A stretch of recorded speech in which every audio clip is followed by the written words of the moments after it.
You've been waiting for this for 2.5 weeks, and here it finally is. Tifa?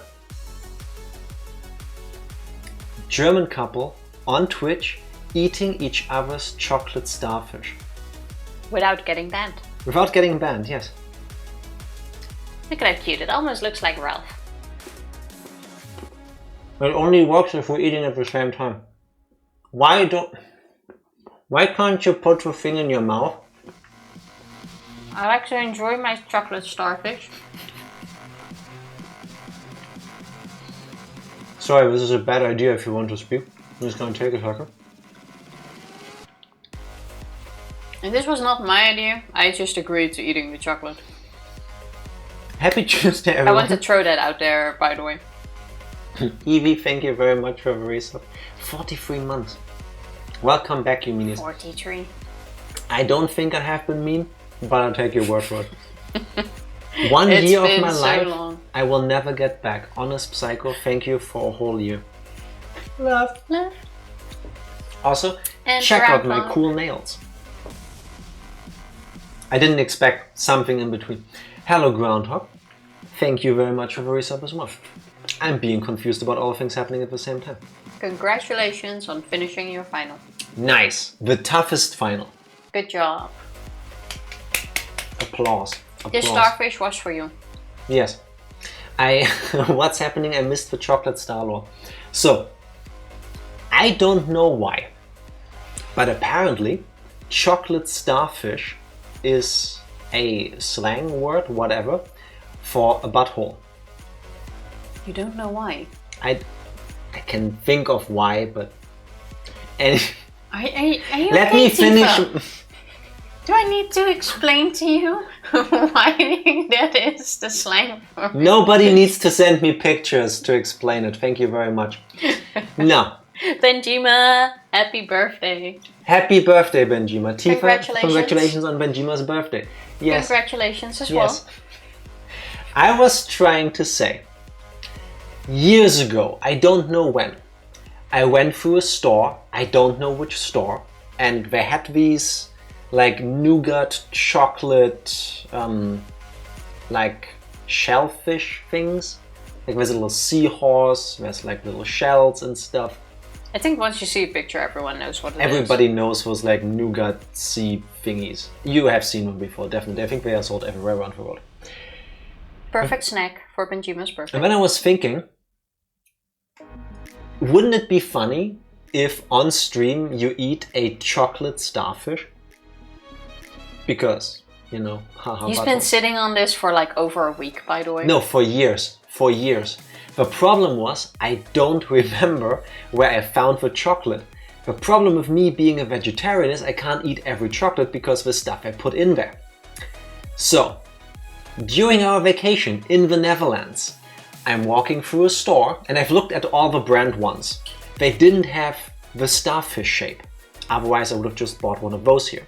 They never have the starfish shape in them. It's all the others, not that one. I guess because of a chocolate starfish joke. I doubt But I walked through the store in the Netherlands and again forgot what store it was, but they had the knockoff version. the Dirk. That one. Dirk. D-I-R-K. There you go. That's a sponsorship now. You're welcome, Dirk. And I look at the box and I'm like, there's a chocolate starfish. Tifa, I need to buy this box of chocolates. I was like, oh, how nice. We're I going really like like back those. to the 90s. Like, oh, it's been so long. And then it's like, I want to eat this on stream. Yes. So in my vacation, I bought a box of chocolates and put it away and locked it away from Tifa's family and from Tifa and from myself, specifically so that I could start the stream today doing that. There you go. I don't know, it was funny in my head. I had to do it. If I hadn't, It wasn't though. if I hadn't done it, I would have regretted it. Now that I have done it, I feel stupid, but YOLO. There was no version of reality where this was funny. It was in my head. But well, there you have it. We're back. Bet you missed us. How I is missed everyone you. doing? Every path ends in regret. It really Yeah, it does. somehow does. It somehow does. Holy cow, they're back. No, you're back. Yes. Hello, Motonaut. Welcome back. Happy Tuesday. How has everyone been these past 2 weeks? Tifa made me a coffee because I don't like chocolate and then drinking tea afterwards. Yeah, And it's black and it's weak. Yeah, I mean, I want to sleep at some point. Ew. Ew. I don't know where the meme is from, but there's this guy. I don't even know the entire video, but there's 2 things from it. He goes, brother, ew. Ew. It lives rent-free in my head. Only the way he does that, it lives rent-free in this area. And the other day I repeated the sounds to Tifa and now she's doing it to me and it triggers each other. It's not good. No. It works. You've been gone the entire time of my break. I'm sorry, Groundhog. But wait, very stressed. Didn't you finish your final now? The toughest final, not all the finals if I read you correctly. Or do you still have some left that you have to study for during this break? Oh yeah. And Majima, what are your birthday plans? Yes, thank you very much for spending part of your birthday with us here. I appreciate that. How has your birthday been so far? Have you been able to get cake away from your kids? Tell us. I'm quite sure Luca ate the snacks anyway. Also, I can't see all of chat. That's annoying. Maybe try to fix that. Oh, that's Chocolate why. and actual tea is S tier. You can have all of it. I don't want any of it. Chocolate and coffee? Not so much. Yeah, no, I don't love that combination either. Or, even worse, chocolate coffee. What's your problem with chocolate coffee, Tifa? I really don't like the flavor. Like, chocolate and coffee were not meant to be one thing.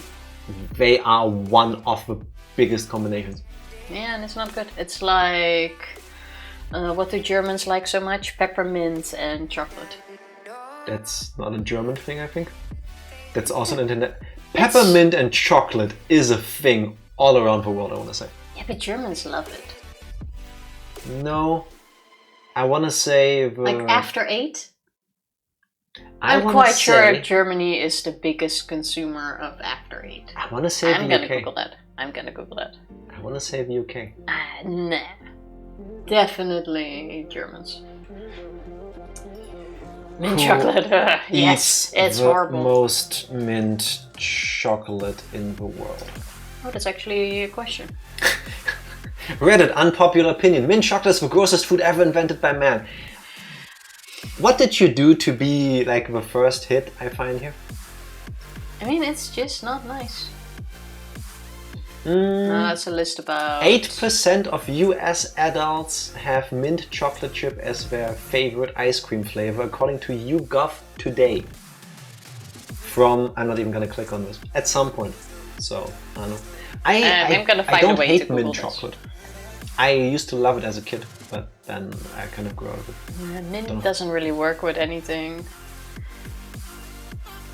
8% is 8% to me. I agree. Mint chocolate is great. It is not. My problem is finding what I can eat. Because Ew.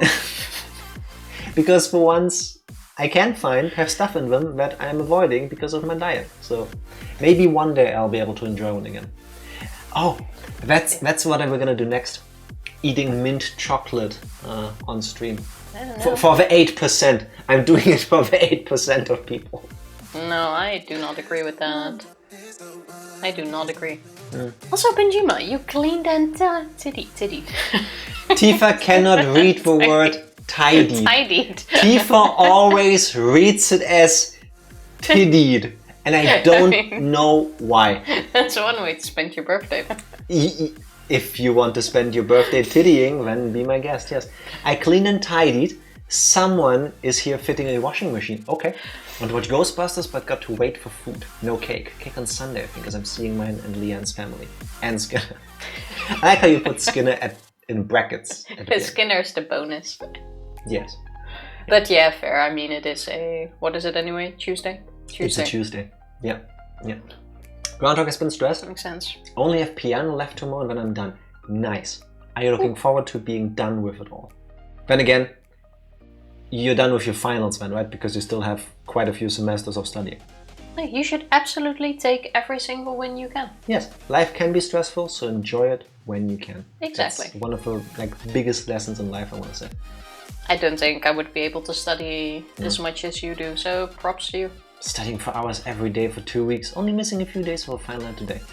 Yeah, relax. But worked off. Treat yourself to mint chocolate ice cream or whatever other flavor you prefer. Grandma just said she's allergic. Okay, don't. I did not see that yet. Sorry. Don't have mint chocolate then. I'm sorry, I did not read that part yet. I'm sorry.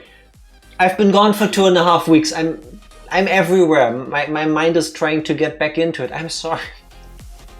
Also, look for kosher chocolate if you want vegetarian. I don't think I've ever seen chocolate in the store here That's with labeled a kosher No. label. I don't think so either. No. But then again, I also never really looked for it. That is true. Yeah. It's not that common to see a kosher label in a normal supermarket, I think. Jack forgot how reading works? Yes. More often than you think. I'm technically just telling him what the words mean. He doesn't know. What?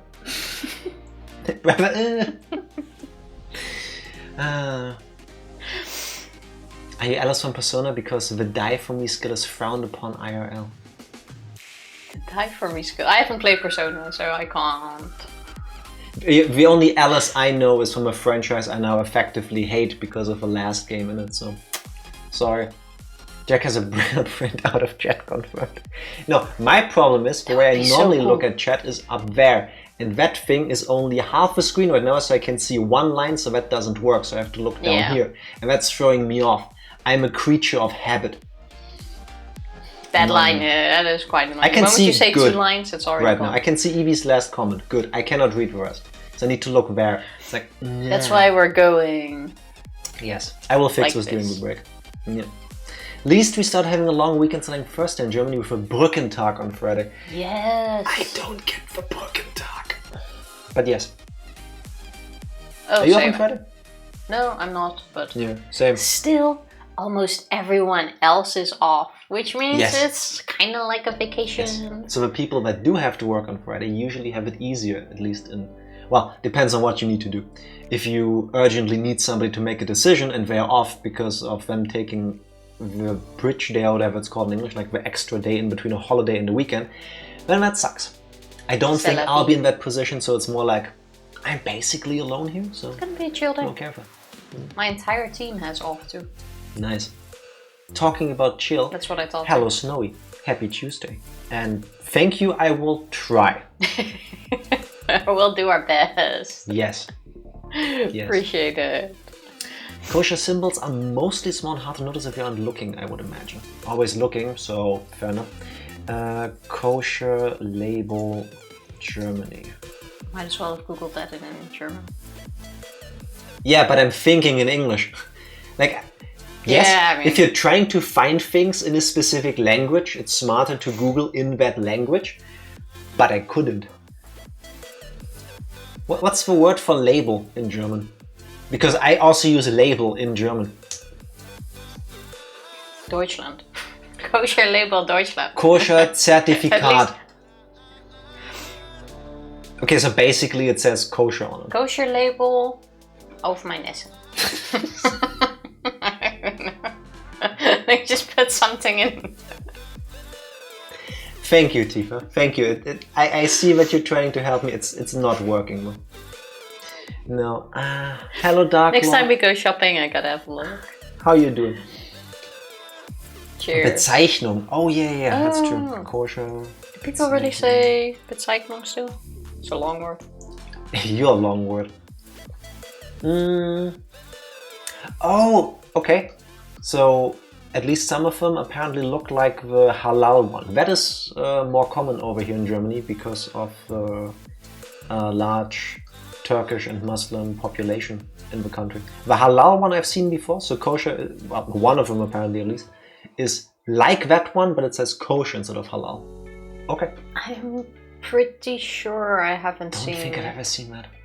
Then again, never looked for it. When I go shopping, I'm gonna have a look. Next shopping trip will be all about investigating it. Welcome to Felt My Alley Cat. You guys stream earlier. No, Did we don't. No. Did we? We did not stream earlier. You just woke up later or earlier. So it seems that if way. you live in a place that recently changed the clock or didn't, then maybe. But our clock changes around this time. The daylight saving time thing happened before our vacation. Though. In Germany, it's 1921, so 7:21. But for us, it's the same time. Start streaming, it's 10 a.m. here. So you're West Coast-ish. Alright. Don't know what to tell you. We haven't changed now it's anything. like 9:30? No. Someone needs to write a letter to the German government to make it 7 p.m. everywhere. So you can all just be there at the same time. Makes sense. The difference separating meat and dairy is relevant in this case. That is true. Yeah. Ich bin ein Geldländer. A money lander. Money country. What? That's what they say about the Dutch too. That I was gonna say like Geldländer kind of sounds like a province in the Netherlands. Gelderland. Oh. And it could work. How do you pronounce that then? Because my German brain immediately goes Geldstadt. But that's Geldstadt, California. German words. But I'm guessing Money town. Guessing that that's actually how it's called. It would be Geldstadt, right? I'm too stupid to look things up. Or what are you... Which pronunciation are you going for? Geldstadt, but in American. Oh. I'm confused, as you can tell. Then in which language are you trying to say it? American English. You just said so that, but in American. Yes. If you already pronounced it in American. I tried. Oh. This isn't going anywhere. Not really. I have Tuesday brain. Can someone make me God Emperor so I can make them the change machine?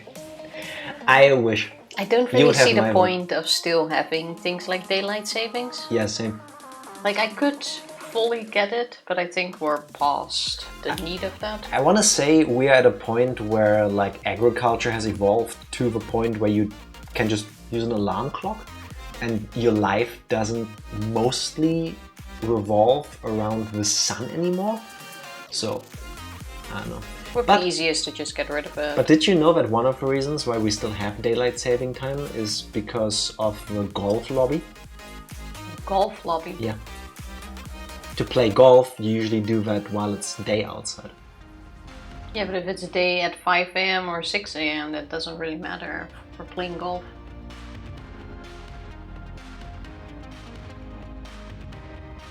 I forgot the rest of a documentary I saw about this. Anyway, golf lobby. It's like, no, if we don't have daylight Why do you challenge my knowledge? It never turns into day. Tifa, I picked up a crumb of information. I wanted to present it to you and for you to take it and enjoy it with me. You took the crumb and asked for more. I don't have more. I'm sure there's still some weird reason why we have We that. need a out of frame like hand signal, like only ask me one question and then drop the topic so I seem smarter than I am. Yeah, like one, no two, something like that. Yeah. The only state named after a fake island. We call it the Golden State. Golden State, see what I've heard about. They got rid of the time zone thing, or not time zone, but that's in Arizona. Almost at the point of getting rid of it here, except the complaining kids going to school means they might have to stand in almost darkness waiting for a bus. Don't they do that in winter anyway? Depending on how far north they live? Oh, but that's like a reasoning. Asking for a friend. But also, I feel like that's even worse. Like, either everyone should get rid of it, or we all should keep it. Like, it's gonna be even more confusing. It's already more confusing, by the way, because several countries, different dates. Yes. But it's even worse if one country doesn't do it, the other one does. And I can imagine in America, especially with states next to one another, having different rules. Seems even more confusing. I believe. Yeah, the European Union does want to get rid of the daylight saving time thing. It was supposed to start in 2021, but it hasn't happened yet. I think everyone forgot about it again. I don't know. Here we go. There's an article from last year. Oh, they want to, but nobody has a concept yet. It's one of those things, you see, everybody agrees, yeah, it's kind of like, we don't need anymore, it's outdated, but then... It's not gonna happen. Nobody like puts in the work to go like, okay, so what does that actually mean? It's not gonna happen. Also, it is cold. Changing running system is hard. Don't think you can see it, but I will warm goosebumps. Here's a concept, don't do it anymore. But what about all the computer systems set up in a way to automatically jump the hour? Also, in case you didn't see it yet, look at how fashionable. Look at my painted and scuffed nails. 3 days in Milan and he turned into a fashion icon. During our vacation to the Netherlands, we also went to Milan for like 3.5 days. Because we've never been, we wanted to go to Italy again, so we went to Milan. I have a hate-love relationship with the city. The trip was nice. I wouldn't want to live there. Uneventful. Yeah. Trip. I wouldn't want to live in the city, but to go there and see it and maybe go shopping if you're into fashion, it's kind of cool. Anyway, on the last day, a few hours before our plane left, yeah, while packing our stuff. We're packing and we're about to check out of the Airbnb thing we got. And I go to the toilet and I realize among the things that the host has for you to peruse is black nail polish. I always wanted to try nail polish. I've never done that before. Plus, I figured if I do black nail polish, I'll fit in with the hip, cool Milan crowd. I didn't. And I can give Tifa a knockoff version of a golf boyfriend. I know it's not much, but it's one step. You tried. So, while people were waiting for me, I put the nail polish on my fingers. And it didn't look horrible. Now, after like a week, 10 days, it's beginning to peel off and I need to buy stuff to get rid of it because, like, I don't know. When you order a golf boyfriend on Wish. Kind of what it felt like. I want to be offended, but the way it looks and the way the rest of me is not goth at all, I have to agree. It still stings. You know what I mean? Anyway, so I put this on. A, because I wanted to. B, because of Tifa. And C, because it annoyed your little brother. He was not happy with it. I don't care. So yeah, now I have this. We haven't had the time to buy, what's it called? Nail polish remover? The stuff that you put on there to get rid of it. So you will have to live with this just as I do for a couple more days. So cool and strange to me how you can just go between countries so easily in Europe. Honestly, it's the biggest advantage of the European Union, if you ask me. Counterpoint. I mean, yes, I agree. I love that about the European Union. UK, Brexit. That was nice. I mean, when they were still part of it. I do enjoy that as well. Like, you can just get in a train, go 4 or 5 hours, whatever, depending on where you live, of course, in any direction, and you'll end up in a different country. Most likely you can use the same currency because we share the euro. In the majority of countries. Yeah, most of them do. And you have all of these like different cultures and stuff, and that's cool. But at the same time, because I spoke about this in our previous stream, I think. I looked at some point traveling to the US because I want to see the country at some point. But the USA is like almost continent-sized. Like the time we traveled from the Netherlands to Italy, I think that was like 2 hours by plane. How long did we fly? 1.5. 1.5 hours. Like, you're probably not even out of the state yet. Yeah. Yeah. Even if we could have taken the car from the Netherlands to Milan in the time it takes somebody probably to drive from the east to the west of Texas. Like, to give you a sense of scale. Yes, there are more countries, but that's also because they're way smaller. So, I don't know. I think... But even so, I still think traveling within Europe is a bit easier because of the railway station. Mm-hmm. You can go by car. You don't have to fly. You don't have to fly or go a ridiculous distance by car. And I think that's the... Yeah. That's the thing. It has its advantages, it has its disadvantages. On the other hand, like I want to at some point experience like traveling like east to west coast or whatever through the USA and still being technically in the same country. I mean, there are different states and I guess the culture is slightly different at least between the different places. I wouldn't be shocked otherwise. I wouldn't be shocked if it was the case. Mistake. Hey, at some point. The biggest problem we have is we both don't have a license, which means to get around we can't like hire a car. Yes. So we would have to take like a train. Like in a bigger city that wouldn't be No, an there are issue. no trains. I think there is like a train line. I mean, there are trains, but it's not like here. You can't just go, oh, I'm in New York now, I'll take the train to LA. Because A, there is no line, and if there was, it would take like a week because Yeah, I mean, it makes sense. it's like traveling through all of Russia to give get Europeans a sense of scale because, you know, it's like, whoop. I mean, I fully huge. get why there are no train connections. Because sometimes you hear like, oh, why do they not have it? But if you think about it, it's like you said, like one journey will be hours. If you fly 6 hours over Europe, chances are you crossed like 8 countries. It's incredible if you think about it. But I don't know. I think the other way around, still being in the same country, like living in that sheer size, the massiveness of it all, like just landmass wise, also an experience. Yeah. We just gotta take my little brother along. And drive us everywhere. Yeah, exactly. Hey, little brother of Tifa, can you take off 4 weeks consecutive, please, specifically to work as a chauffeur for us? The payment is a trip to the USA. Yeah, at some point. Seems like a good deal. Yeah. Different states are very different. That's what I figured. New Jersey, sorry I could not do it, is tiny but there's a big rivalry between North and South Jersey. North and South Jersey already is a thing. I only was aware of the Jersey, New York City kind of thing. Like bridge and tunnel people, I believe, is a term that is being used for the people that live outside of New York City, Manhattan at least, the island part. But on the other hand, it's also nice that you can stay within the country, just take a plane to a different state, and it's like you're in a whole new area. Yeah.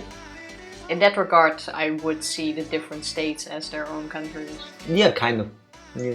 And at the same time, you will still speak the same language. If you go to a different place in Europe, for example, when we went to Italy, I mean, we went to Milan, it's a big city. Everybody there spoke enough English to get by without problems. Majority did. But if you go to like rural Italy or France or Poland or Germany or anywhere, chances of you getting by with not speaking the language get slimmer and slimmer. It's just how it is. So, in that way I want to say doing that in the USA would be easy, at least for communication, in a sense. Begrudgingly admit Central Jersey is real. Just chilling, vibing. What's the deal with Central Jersey? Okay. Gotta go, friend needs a hug. Groundhog, thank you for dropping by. Enjoy the rest of your break. Give them the biggest hug. And what Tifa said. Yes. So that's a punishment, not payment. I have to agree, I think it's gonna be a while before my little brother joins us on a vacation again. How much did we walk? I walked, 3 days? I hell-marched 80 kilometers? In 3 days, we walked 50 miles. Yeah. He was tired at the end. He was beat. I think we all were. Like, there was no feet I was left. okay. After a day of recovery, I was fine. Yeah, after a day of recovery. Yeah. Half a day. I went to bed and by afternoon it was good. Yeah, like the next day it was fine, but still. I have very comfortable shoes. Like during the day it was not fine. We've also replaced trains per Interstate 12 with large buses.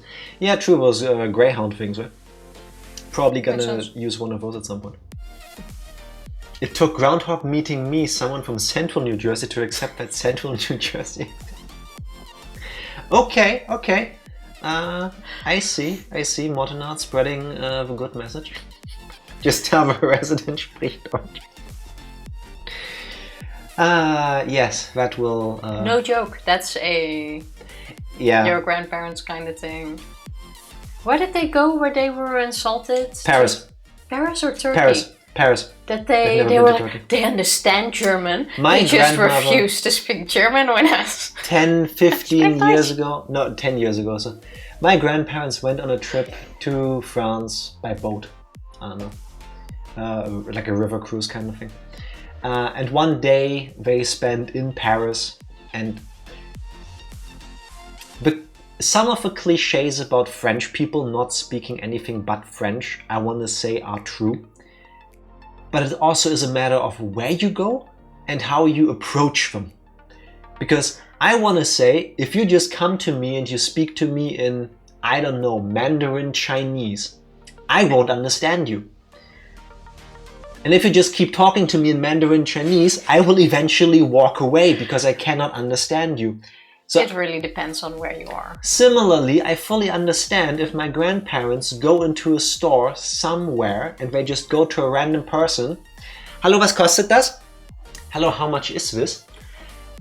Then But to be fair though, that is, and I'm sorry to put all Germans in a boat here, that is also extremely German. Yes. I come Yes, it from a town in the Netherlands that's very popular with the Germans because it's near the sea, all of that.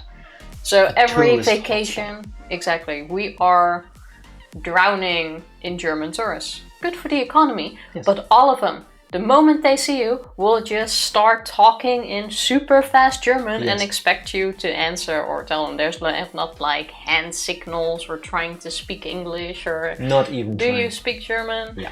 It's like blah blah blah blah blah. blah. Yes. Yeah, I don't know why people like do that. everywhere. It's But- kind of funny. But my grandparents came back and my grandmother was very sad and I want to say frustrated with the fact that, in her words, the people she met in France all spoke German, but nobody was willing to speak German with her because clearly they understood, in her words. I tried to explain this to her. Like, how would you feel if suddenly a tourist from another country, speaking a language you don't understand, comes to you and does this to you? She said it's different. I cannot explain why. I really can't. So, yeah, it's a thing. Never heard a good word about Paris from regular people, only from rich people and films. I gotta say, I've enjoyed our trips I like to Paris. Paris. I like Paris. Like, And besides some regular, I want to say normal big city assholes, yeah, you we have weird people everywhere. we've There's also had no big city issue things. just speaking English. Most people just replied in English or helped us in English. Yeah, like I guess I think my only luck. once we were ignored. Yeah, true. My luck was, I guess, that all the places I wanted to go to, I could read online that they are English-speaking friendly or whatever. But even like the bakeries we went to get like food, it's like, even if they don't understand you, if you just point at things and you say Yeah. thank you, like, I do want to say They a lot give you of things. people in the stores did not really speak English though. No, but with some, like you said, with Yeah. some pointing and stuff, it works. yeah. I mean, generally, if you work in a store, you don't want to have an argument with a customer, especially not in a language you don't understand. So if you both can just agree to like, un croissant, this one, like, you know, it works. Basically. Worst case, they give you the wrong coffee order or whatever. It's like, it's fine. I can absolutely recommend Paris for like a weekend trip or so though. Tifa does not qualify as a regular person. She's trying. She's trying. But yeah. I have not been odd at all during our vacation. Are you sure about that? Yeah, name one moment. I think I counted as a completely fine regular person. I've been That's true. practicing. That's true. I even helped other travelers on the way back. Like, there were people in our seats and then we had to go to the back of a train, but they didn't know where the train car was, so I told them. Yeah, I'm trying. I'm trying to humor. Englished for the win. Am I drunk? Maybe. I want to say the chances are higher than 0. Are you serious? No. I think that's like basic common decency. Tifa's an imposter. Ow! I'm sorry if that hurt you. That did not feel hard at all. Yeah, that's kind of bruise. Oh look, there's a whole tattoo there There's a now. whole spot here. Look at all of these spots suddenly. Je suis la jeune fille. I am the little girl. I think is what that means. I don't think that's something you should say when you try to order food. Close the textbook again. Yeah, you should skip ahead to the part where they describe like how to buy things. But Italian I will never really get. Yeah, it's like I was able to read the signs and like understand like half of a menu after the 3 days, simply because like when they're nice enough and give you an English translation, like I just pick up the words, like just that, but it's not my language even, you know. I think my little bit of Dutch is better. Yeah. Omelette au fromage, in before Tifa, omelette du fromage. Hey, I stick with Dexter's Laboratory. It's du. No, du. Yeah. Du is German. I'm just making sure you understand it. Sprich Deutsch. Croque monsieur. Isn't that the toasty with cheese on it? I want to say slice of toast, ham, cheese, toast, cheese, and then What I said, baked. toasty with cheese on it. You're toasty. Ham and cheese toasty, yeah, exactly. With cheese on top. I think French restaurateurs will be very, very angry with you if you go, I want a ham and cheese toasty. You know, one of your fancy ones. You call them a croque or something like that. I don't know. Grilled cheese for American friends. Oh yeah, true. Toasty isn't really Is it not? really the common Are we word now for gonna it. start an argument about what exactly a grilled cheese is? No. Okay. Only you were gonna argue about that. I've been on the internet too much. Like, I think I once saw a whole YouTube video of like 10 or 12 minutes, I want to say, explaining the intricacies of grilled cheese and when it isn't and is. Like, I don't know. I missed most of it. I forgot most of it already. You remember when it isn't? No. I mean, when like it's I not, just said, I when forgot it's not most grilled. of it. Because then it's a sandwich. You butter or mayo one side of a bread, then you grill the cheese. There we go. Thank you. Thank you. And if you I will- don't, it's not. And it's just a cheese toasty. No, and it's also not a toasty. Then it's just a sandwich. If it's not grilled or toasted, it's a sandwich. Tifa, do you know what's neither a grilled cheese nor a toasty? You attempting to do a recap after 2.5 weeks of a break. So, it's been a while. What happened the last time we played Higurashi When They Cried Chapter 1 Onikakushi Episode 11? I'm gonna be honest, I didn't remember, but Jack was so nice to check the VOD and took notes. he took some notes. Because, So we're spoilers, cheating on this recap. spoilers, I remember things because I still see them when I close my eyes. The last episode fucked me up emotionally because I don't know, but it hit hard. But I took the cliff notes and Tifa can give them to you. I mean, I remember what happened. Like, checking these things, I'm like, okay, yeah, I fully remember what happened. But, like, just saying what happened, just thinking back, that's not how my brain works. So, short version. Keiichi was talking to ooishi-san and suddenly had the brain fart that if he gets the needle that was stuck in one of the mochi, then that's a good thing. Because evidence is good, right? If you want to help the police, so he was trying to look for it. Then Reina showed up, wanting to give Keiichi food, and she would not stop offering the food, which Keiichi kindly resisted because he had to also keep up appearances that his parents are home for the sake of being safe. So she wanted to make the dinner in his house. No, she brought it. It just needed to be heated up. Yeah, and she wanted to do Yes, that in his house. she wanted to come inside.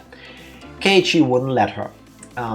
Then Reina did the thing, had another episode, snapped, got angry. I don't know yet what it is, but I don't like it.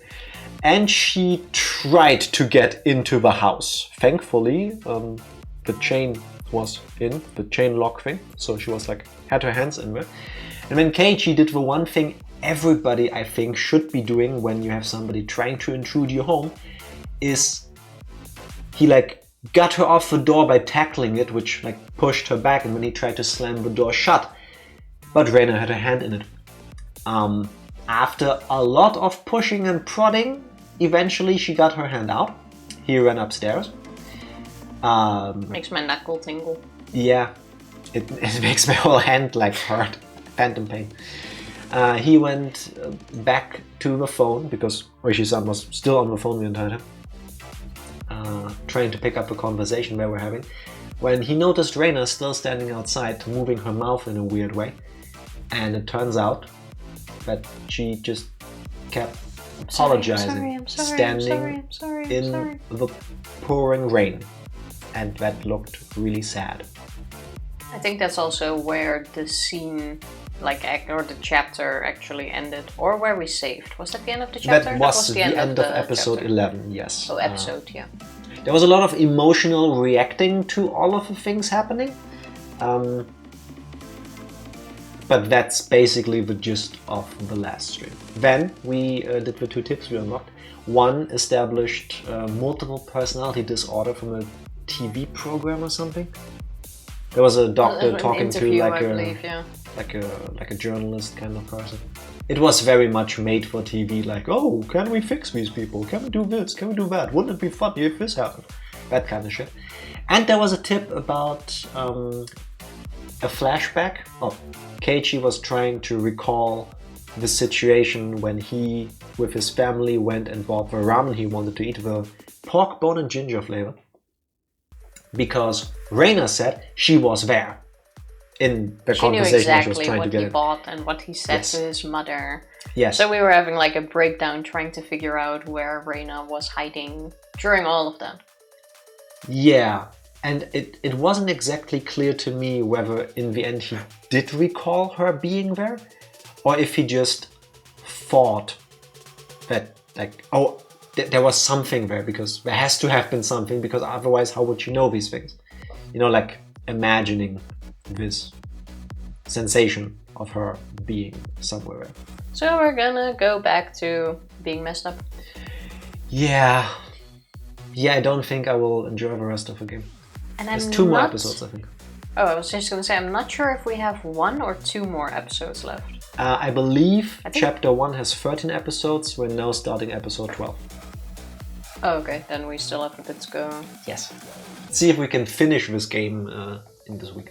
Also, it is cold as hell in here. It's not. Yes, it is. Look at this. I'm warm. Look at this. It even hurts. Get heartbeat.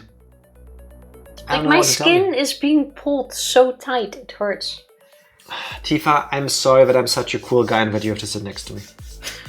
It is cold as hell. Also, Benjima, if you can still hear us, thank you for dropping by, and please enjoy your food and your opinions. Enjoy the rest of your birthday. Yeah. Poor Reina, our adorable and lovable friend. Poor is not the word I'd use, but I do almost feel sorry for her in that moment. I hope that by the end of the game, I'm wrong about my prediction that Keiichi kills Reina. And that's the beginning of the game. And that whatever it is that makes her act like this is, I don't know, treatable, curable, fixable, because that needs more than it's not good. Like, it's not good. And like after that last episode in particular, I was thinking about this, like, could I be with a person who is like that? And my answer is no. But I think it would massively hurt me. Like, if you start to force somebody, or if you already have feelings for somebody, and then you realize that sometimes they act like a complete psychopath,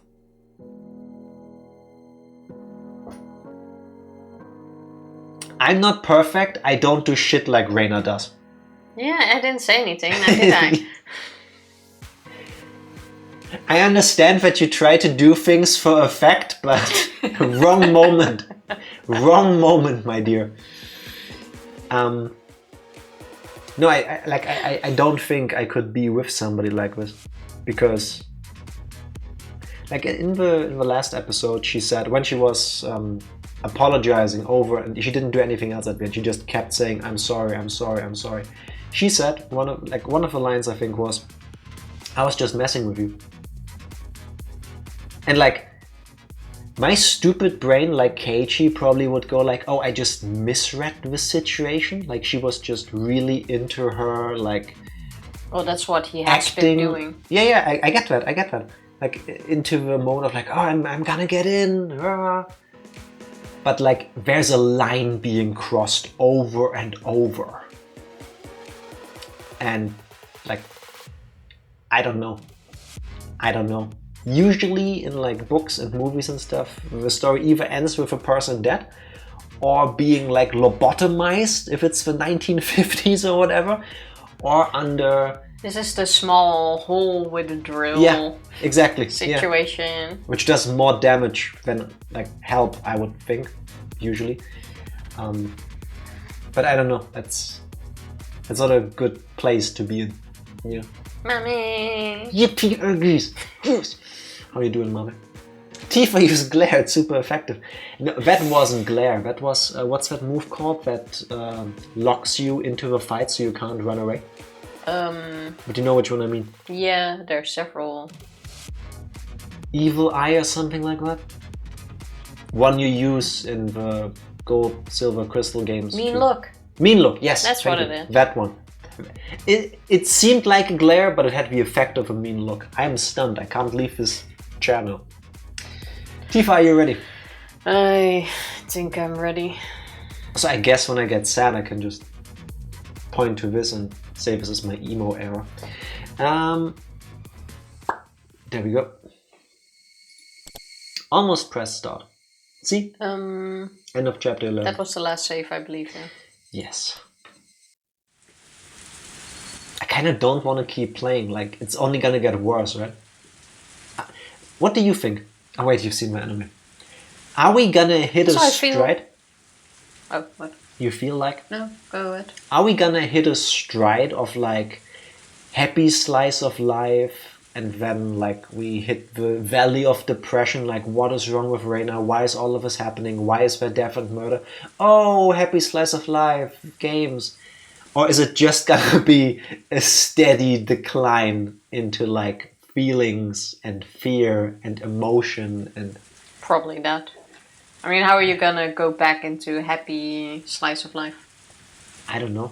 That's what I'm saying. Give us more characters we haven't met yet who are unbiased and skew the energy of a game upwards again. Can you use me like the next time you go on vacation? Well, you have like 8 weeks to practice. Yes. That's when our next one is. So get your mirror, get your mean look game on. Continue.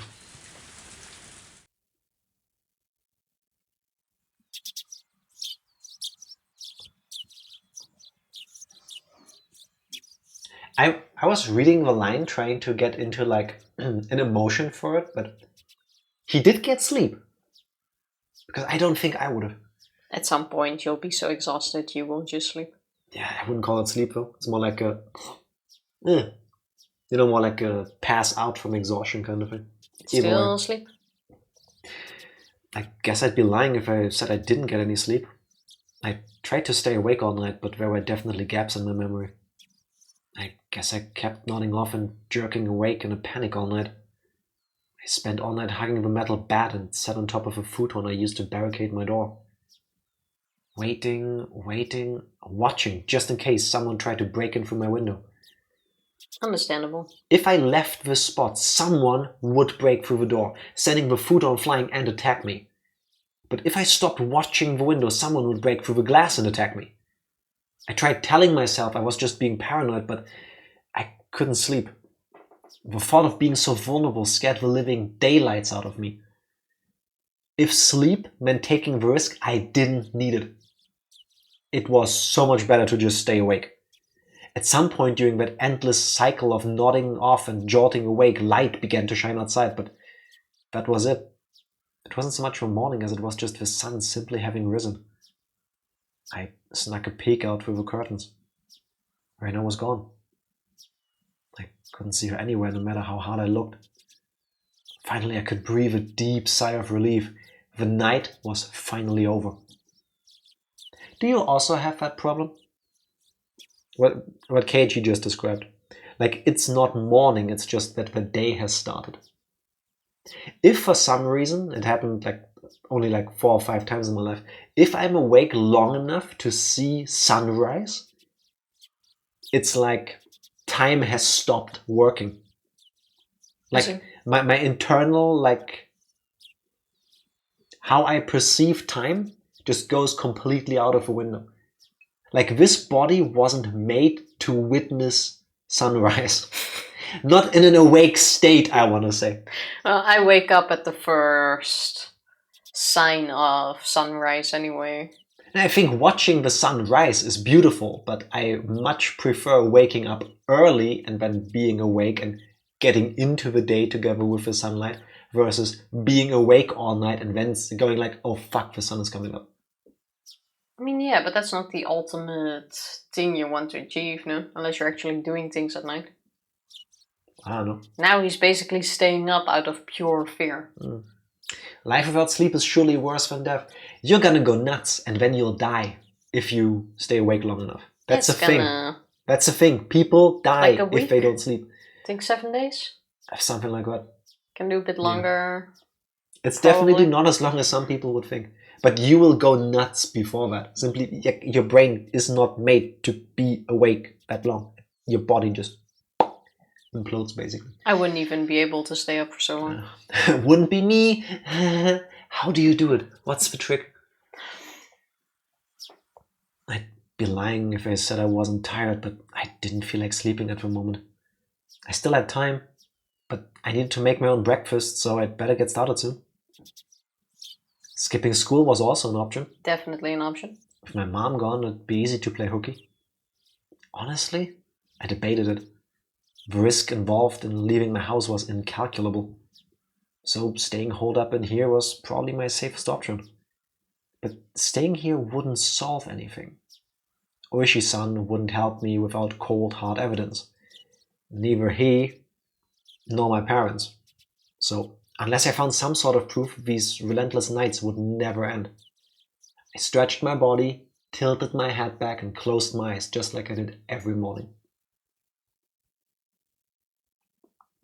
I would not leave the house. I would not leave at all. No.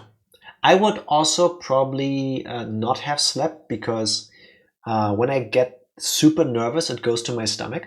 So I would have had all of these panic attacks and whatever of being attacked, like the paranoia kicking in, while I'm sitting on the toilet having diarrhea. Yeah, that absolutely from makes nerves. sense. Also not a good place to I can't open the door. So 7 days is the limit. Nope, psycho. Thank you, Mortonard, coming in with the hard facts. You start to hallucinate after 2 to 3 days of no sleep. Yes. No, but I think I have read of people dying after staying awake for 7 days. Something like that. Maybe. So I want to say... just don't do it. It's not good for you. Don't take it as a limit, but you also just don't. No. Take sleeping pills if you have to. Is a necessary evil. Only stay up doing things. Being stressed the whole time is just horrible. Yes. Yes, it is. I want to say sleep is a necessary good. 8 hours without sleep is basically just going to wear you down entirely. Yes.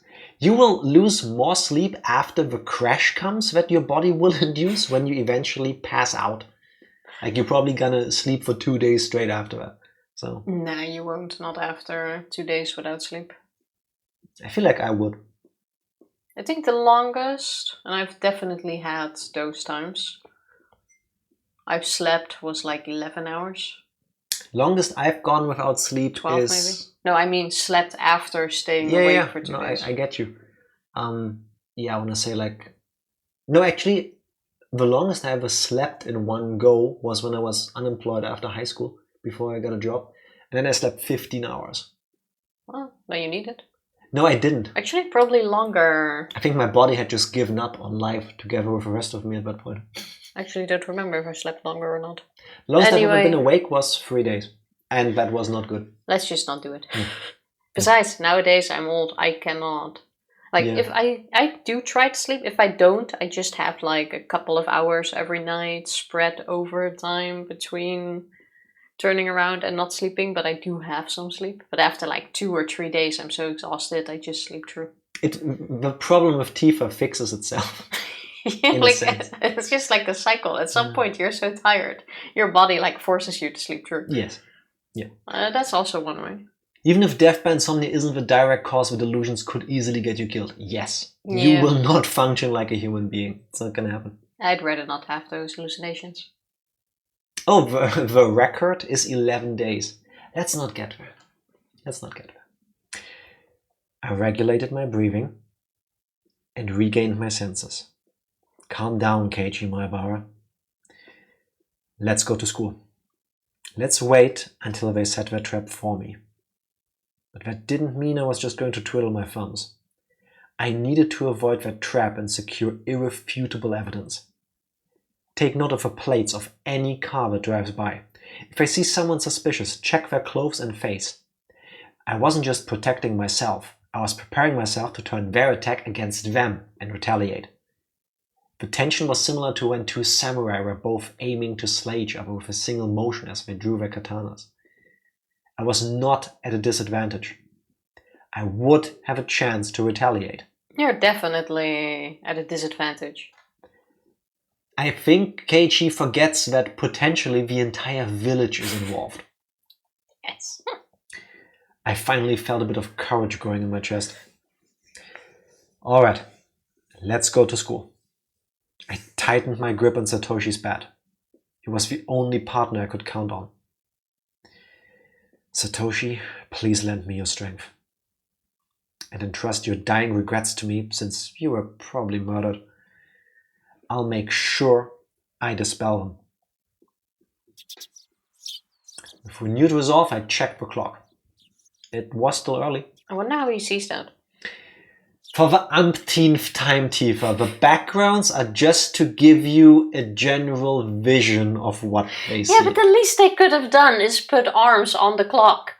Do you know how much that has bothered me, that this clock does not have arms? And he keeps looking at the clock. At least put arms on it. Would you kindly stop clock shaming the 15-year-old boy? Just like with the phone, at least give it a cable. Like, it wouldn't have cost anything more to put like a little cable on the phone. The cable is actually neatly tucked behind the table and into the wall. I'm willing to accept. It's called cable management. I'm willing to accept that, but I know it's not there. I know it's not behind the picture. But still, like, 2 arms could have just been 2 stripes, you know what I mean? This is funny because in English we call them hands on a clock. That is also very true.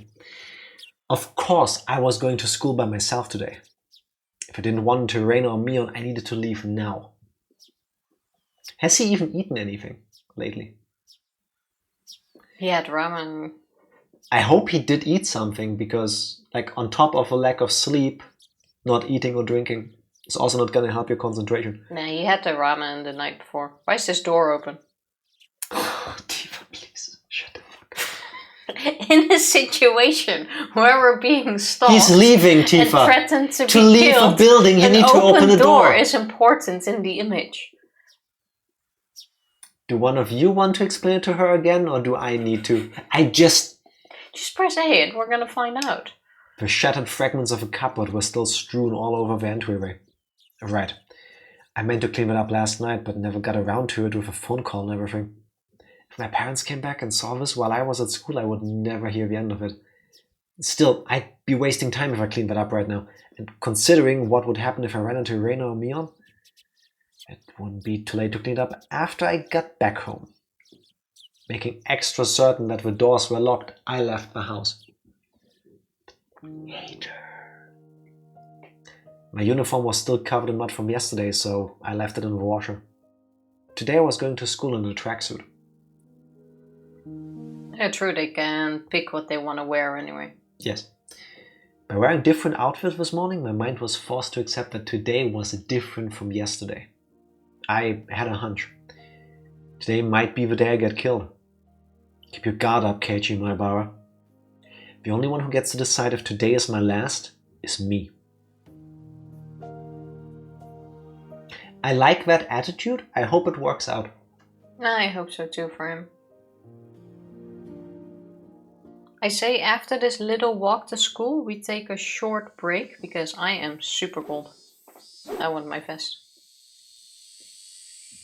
Then how about Keiichi gets to practice a swing for a moment and we get Tifa something to wear because, I don't know, I'm warm. But look! Cold. I have no excuse for you. We're gonna BRB. BRB. Ow. Wow. I I was still yawning. don't even. Wow. Every time before we go back, we ask each other, are you ready to go back? And he was like, Yeah, that's the sign that you can the moment I'm done yawning. Just You say don't do no that to the mid-yawn. Grim Reaper. He can't kill you without consent. I like that idea. Yep. that's a Doesn't the good Grim one. Reaper only come after you're dead? Depends on how you look at it, I guess. Yeah, I suppose. Mm. Or did I come collect you just before? I don't know. I haven't asked him yet. Him? Her? They? Them? I don't know. If I ever get the chance, I will. I'm immortal until proven otherwise. I like that attitude. Yeah. That is a good attitude. Witchers need not fear any Reaper. Unless that's your attitude while you're sitting on like a motorbike going 100 miles towards a ramp to jump over like a cliff. Because then I think, I don't know, the daredevil approach is maybe not this. Anyway, Just don't try to prove it. yes, you do you. Just stay safe, I guess. And in the meantime, we'll We'll swat some bets. What? Well, we don't prove it, so we're just gonna swing some bets around. But you said SWAT. Yeah, I know. Maybe nobody noticed. Everybody noticed. Nobody noticed until you put attention Tifa, the to past it. tense form of swing is not SWAT. What do you? How do you think it goes? Swing, swung, SWAT.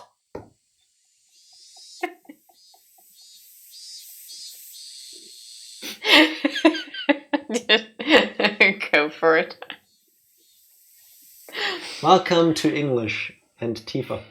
It's not English with Tifa. It's more like an and kind I of. speak modern English. Yeah, yes, you do. You guys are all just behind on the updates. If you do that, the end will come so fast you won't see the proof, so you believe will live even if you do not. Yeah, also That's have a good awfully point there. deep. That's like we smart territory. Meanwhile, however, back with Keiichi over here. Who's still alive? Do I read the line or do I not read the line? Yeah, go for it. Because every time I breathe in, He's just swatting.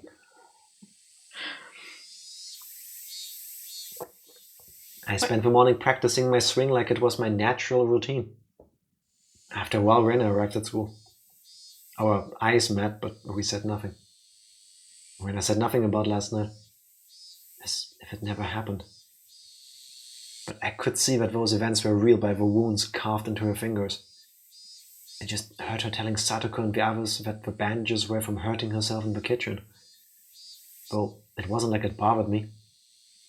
The details that ooishi-san shared about Rena's incident about her transfer played vividly in my mind. Now that I knew about it, I couldn't even dream of Rena as a cute, ideal girl. How we wish for the good old days. Do you though, Keiichi? Because I have a feeling those feelings will come back. Just a hunch. Just a hunch. It's hard to shake those habits. I mean, it's like when you know someone is evil as fuck, but then they do cute things, and it's like... I can fix them. Yeah. Hashtag Astarion. Yeah. Kei-chan, I see you're still aiming for the nationals. It was Mion. I had already sensed her approach, so I wasn't that surprised. Oh, Mion. If you understand, then leave me alone. I'm busy practicing. I gave her a curt reply without my usual jokes.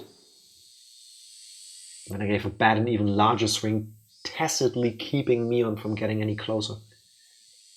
He started doing the whirlwind attack from Zelda. Real smooth. Zangief move, Yeah. but then with a bat. Lariat! I started T-posing with my bat. Hey, Kei-chan, take it easy. I think Mion got the message, but she still urged me to give it a rest. Homeroom's not that far off, is it? Just let me finish practicing. I swung the bat even harder as a sign of my refusal. Kei-chan, when did you get into baseball? Just recently. Recently? You mean yesterday? Don't ask if you already know. Oh dear. That's a very unsportsmanlike reply. Is it? You're distracting me. Go away. I ignored Mion and kept swinging.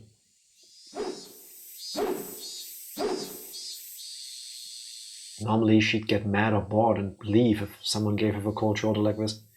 But Mion just stood there waiting patiently for me to stop swinging. I didn't sense any hostility. But we were at school in plain view. I doubt she'd suddenly attack me here. Or was that too naive? Still, I was starting to get tired. Maybe it wouldn't be so bad to take a break and hear her out. There we go. He is weakening up again.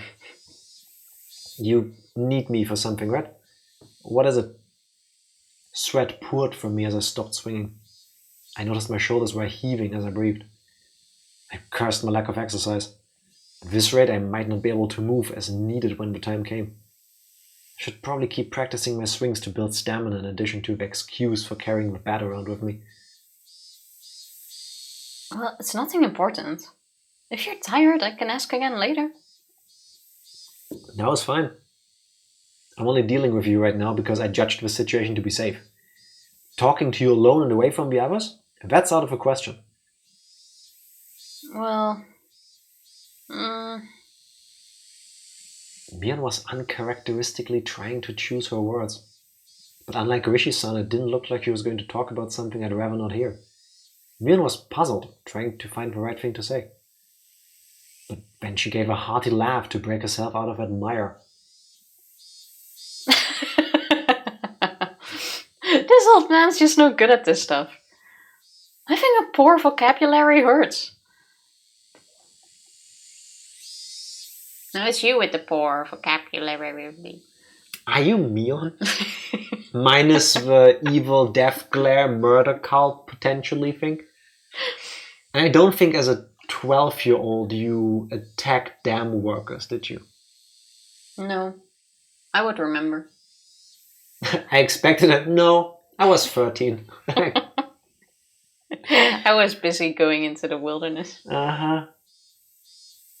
What's all of this all of a sudden? If you have something to say, just say it. Stop it. Stop that swinging. She cut straight to the point. Her request was so frank, I didn't understand it for a moment. I had already stopped swinging to listen to her, didn't I? I just stopped, didn't I? That's not what I meant. It's about Satoshi. Oyashiro takes burdensome memories. Apparently. Too many. I want today to be the last day you swing that bat. I'm sorry. It took me some time to understand what she was asking for. What's wrong with swinging a bat? Why? It's none of your business, is it? I'm not bothering anyone, am I? You are. Mion said it flat out. This didn't make any sense, and that was really irritating. When did I bother anybody? Mion was at a loss for words, but she finally made up her mind and spoke. Though she stuttered as she said it. Because, Kei-chan, that's someone else's bat. You shouldn't borrow it without permission. And how do I ask a person that you either made disappear and or killed? Yeah, tell me where the owner is. Asking for a friend? The friend is Satoshi. It was left behind by a student who transferred, right? I'm just borrowing it until he comes back for it. Huh? Ah, yeah. He transferred. Not suspicious at all. Mm-hmm. Mion grew uncharacteristically flustered. That made it all too clear that this transfer was a lie. Transferred to a pile of mud under the ground. Transferred into an early grave. But strange, isn't it? For the older brother to transfer by himself, while his little sister stays behind? Mion couldn't hide her reaction as my words shook her up. Kei-chan, you knew? Satoshi Hojo. Satoko's older brother, right? The one demoned away last year? Unable to respond to that, Mion fell silent. Reina asked the same thing. Why did you start swinging that bat? She told me Satoshi did the same thing, practicing his swings right before he went missing. So, is this some kind of omen of Oyashiro-sama's curse? Also, don't we still have like 11 months at this point before we would go missing? Because this year we already have a missing person, which is the nurse. Assuming that we will die and or be demoned away in the same sense, yes. Like we still have, I don't even know how much time went by anymore. I think that was mentioned at some point. But we still have until the next festival, technically. If we would be the next victim. Potentially. If they want to wait that long. But, you know, just because bad things happen one day of a year doesn't mean bad things cannot happen the other days. I mean, true, but then it would be kind of out of. Good luck sleeping the next 12 months. Yes. It's gonna be even worse. Shh. Mion panicked and looked around. Please, Kei-chan, don't mention Oyashiro-sama so recklessly. I don't believe in him, but the others very much do. Reina especially. Dangerously so. Anyway, you're scaring everyone. If you're just fooling around, then stop it. You have to stop acting like Satoshi. I was one who was scared. Who do I have to thank for taking up his bat in the first place? But it still unsettled me knowing that my actions were overlapping with Satoshi's. It would be one thing if someone suggested it, but I thought I was making my own decisions. I'll say this now. I don't know anything about Satoshi. After all, you didn't tell me anything about him. We didn't mean to hide it. You were hiding the incidents that happen every year, weren't you? That's because we didn't want to... You didn't want to scare me? That's your reason for leaving me out? No, we didn't mean to. Mion, I asked you directly if something happened at the dam, didn't I? And you told me nothing happened. When someone was dismembered and murdered. You lied to me! I'm sorry. I didn't mean to lie to you. Friends don't hide things from each other, right? Isn't that right? Then you all aren't my friends. Kei-chan, we... Mion looked helpless and flustered. Was I imagining the tears in her eyes? I never could have imagined Mion acting like this. Oh, by the way, those get well mochi you brought the other day, they were good. I thought I was going to bleed. Who did it? You? Or Reina? Me. She admitted it so easily. I couldn't help but be surprised at how easy that was. You could have killed me. How could you do that to a friend? We're going for that was just a prank, bro. Welcome to Jackass 1983 Rural Japan Edition. It's not something you casually mention. I kind of want to disagree with that. Okay, everybody, I'm gonna go back with what Evie said earlier. Tifa is not a regular person. Tifa definitely would. Tifa on your first day in the village would like come to you, have a coffee or whatever with you, a piece of cake, and tell you about all the horrible, weird, fucked up shit that nobody can explain. But yes. No, but yes, you would. I might not start like well, yes, you would. Depends on the situation really. But in a normal situation, if we walk past somewhere and I know like, hey, a terrible accident has happened here, and someone like we walk there, and you go like, oh, has something happened here? I would tell you about that terrible accident that happened here. You would tell me without me asking. That's the difference. I would also, like, if we walk past, I would like, oh, do you know what happened here? Like this and this and this and this. And like, oh, yeah, blah, blah, blah. Like, yeah. But if you would specifically, like, ask me, did something happen here? Like, of course I would just mention it. Like, why would I not mention that?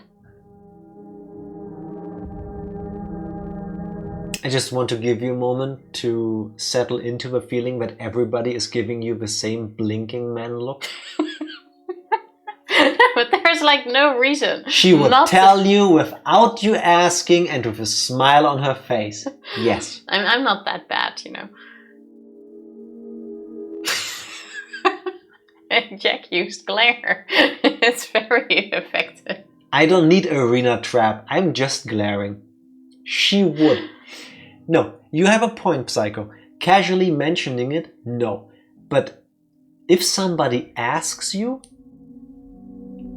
I want to say I would tell them unless I had a reason to not tell them. Like, if I know that it would like really get to them and then they just have a shitty day and then they can't sleep and stuff like this, then I probably wouldn't just, even if they asked me like off the cuff, like, yeah, oh, by the way, there's a history of violence in this town. Yeah, like you also don't even have to go into the details. You don't have to go like, oh, someone was murdered. Culprit, of course, yes. Like, oh, someone was murdered here and they pulled off their limbs bit by bit and then they ran off to different... Oh, by the way, one of them is still missing. Yeah, basically that. You could just go like, hey, yeah, someone was murdered here. Dot. Like, you don't have to come with the details. Yeah, you can give a socially acceptable version of it. Exactly. I would tell the details, but that's besides the Tifa point. would tell you the details even if you specifically told her you don't want to hear.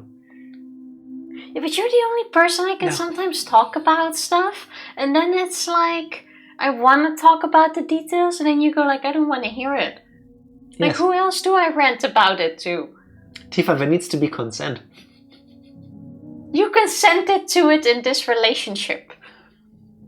that is the consent. I hope for you, Tifa, that you never have to say that that you never decide to say that in a serious situation or in front of a judge.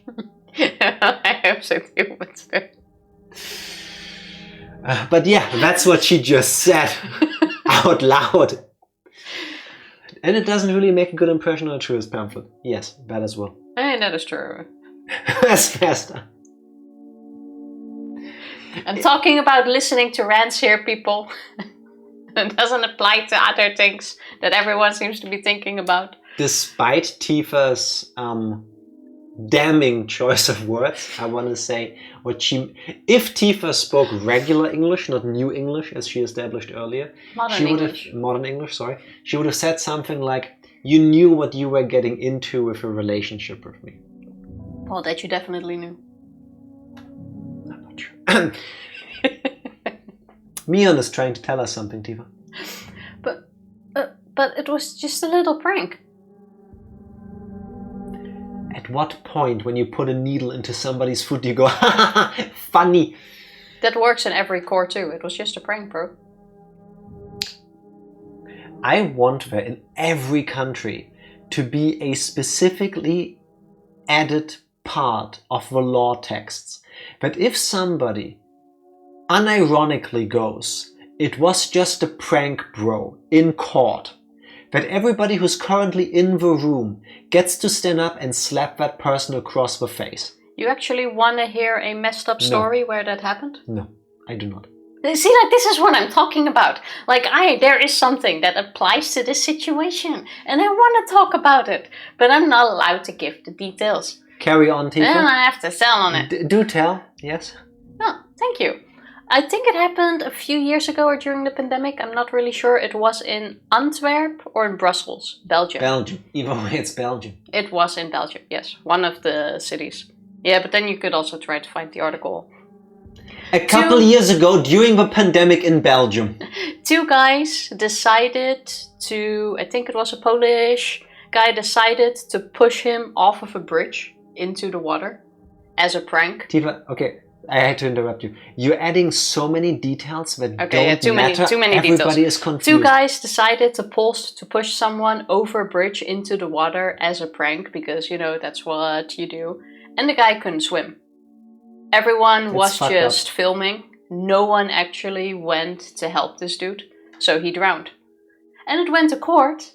And it kind of went in like, oh, why did you do this? And it did turn into the, oh, it was just a prank. We didn't know he couldn't swim thing. Like, obviously they...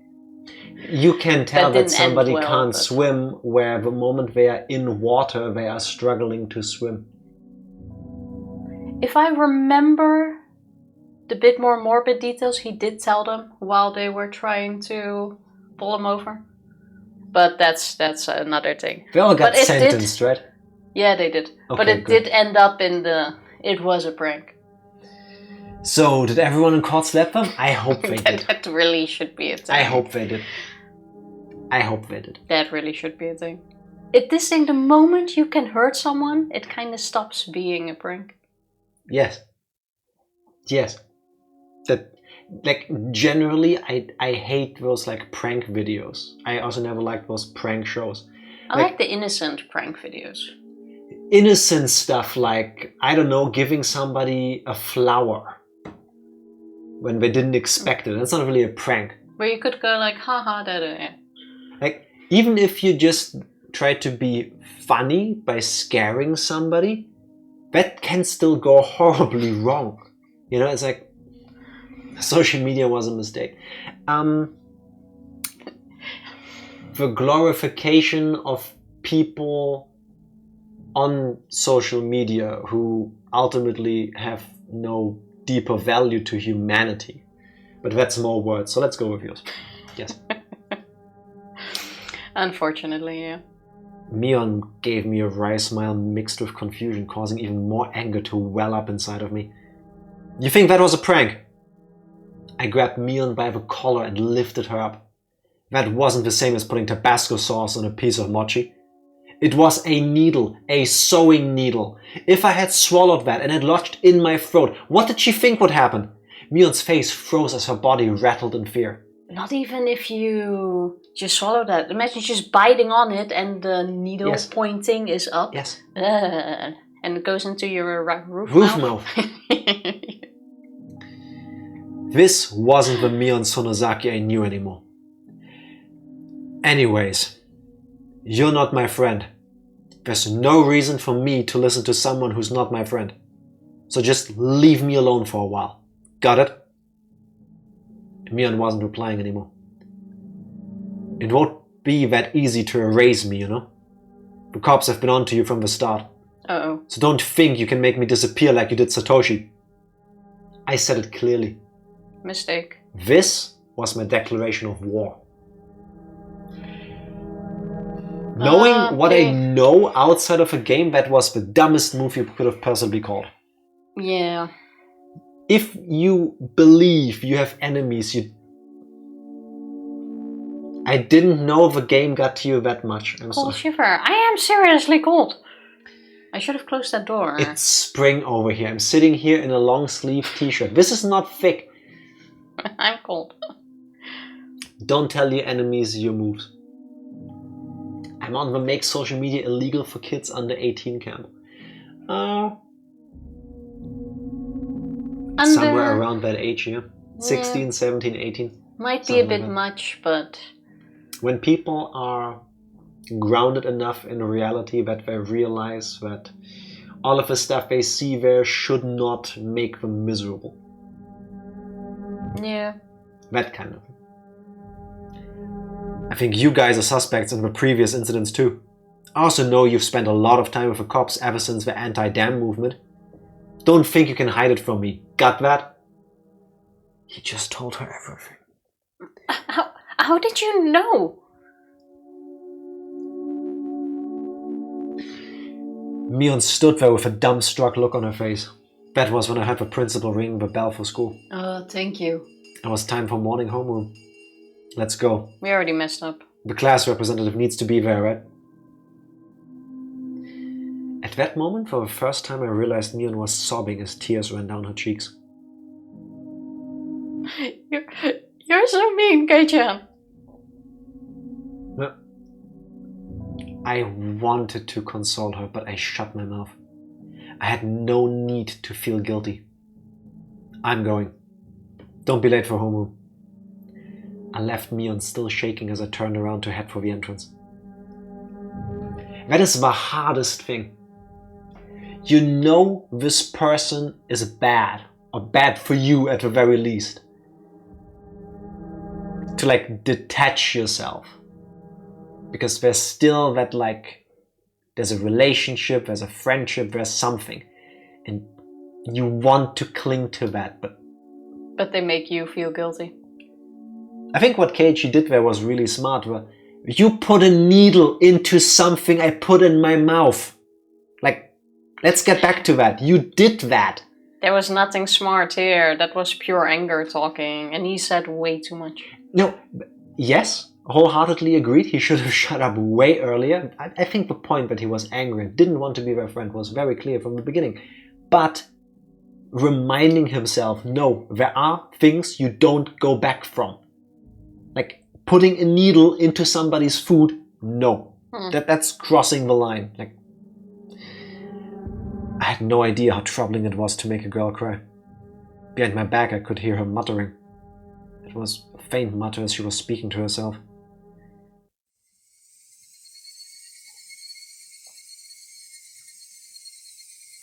So that's how it is. I'm predicting a Mion jump scare. Because I feel her eyes staring daggers into the spine of Keiichi. Nice Mion is gone. Huh? She wasn't saying it anymore. She wasn't saying it to anyone. It was Mion talking to herself. It was a sobbing voice that had kind of a giddy cursing tone. I inadvertently stopped and turned back towards her. Fuck my life. Not the jump scare I expected, but nicely done. Nope. Did they say sobbing voice? Sobbing, cursing, giddy, deranged. Oh god. Actually, can we have the audio for a second? I will never be able to copy that, but I'm curious on... Only after you read the line. Okay. That is fine. I can only do crying. No, no, Tifa, look at this. I don't think sadness is the dominant emotion here. So it was that bastard. He leaked it all to Kei-chan. She balled up her fists as her tears continued to rain down. She glared at a spot at the ground with a terrifying yet smiling face, cursing. A chill ran down my spine from that demonic expression. This transformation, Mion's transformation, was different from Reina's. I should have killed him back then. He forgot the mercy I showed him just because he was going to retire this year. Oh, she's talking about the cop, yeah. Retiring this year? Was she talking about ooishi-san? Damn it! I'm going to kill that damn old man!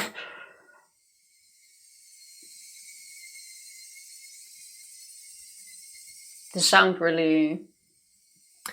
It felt like the air itself had begun distorting.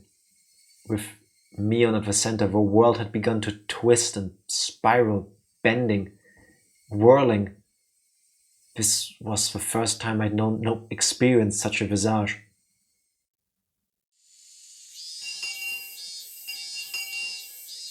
That's the eyes of someone being awake for 11 days. Yes. Okay. So... are all the girls like this? And are they all like this for the same reason? Because I have a feeling, this is one of those things where Tifa is going to go, ugh.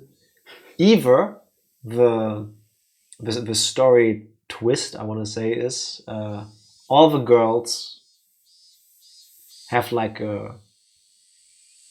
I don't know, episodes like this where they go way above and turn into these monsters, Do you really want to find out? I think we will, whether I want to or not. But is it all connected, or do they all just happen to be, I want to say, that way, for lack of better terms, for different reasons? Like, are we gonna run the gamut on things that can make somebody act like this? Like, one of them is just actually a piece of shit, like Mion. One of them has multiple personality disorder. You know, the game has been feeding us info on these things. Yeah, that's true. So is that like a red herring? It's to keep you guessing. Or do we actually not... Was the question of, oh, what does this person have? But it's more like all of them have that. You know, it's the Pokemon, it's the gotta catch 'em all event. It's everybody has something. Well, so far it's only We been get 2 to people. witness that. Yeah, I think there's more, because especially with Satoko being part of 2 of these events, I don't see how she... How do I put this? There are certain things that when they happen to a person, they leave a mark. And I think it's... How should I say this? It's not too far-fetched that an event like this, whether they witnessed it or caused it, shifts you into violence. Not everybody goes through something traumatic and then, I don't know, develops PTSD, hopefully gets help with it and recovers, you know, so that it becomes like a part of them, or like at some point a story they can tell without it flaring up and just like dominating their mind. Some people go through things and they are broken and they become the monster themselves. Yeah, that's extremely common.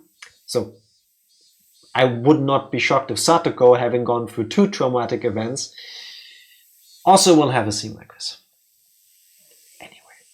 That I'm not gonna say too much about. I already put my theory on Discord. Where I can't see it. Thank you. Rise. Attention. Hey, wait, I still wanted to hear the...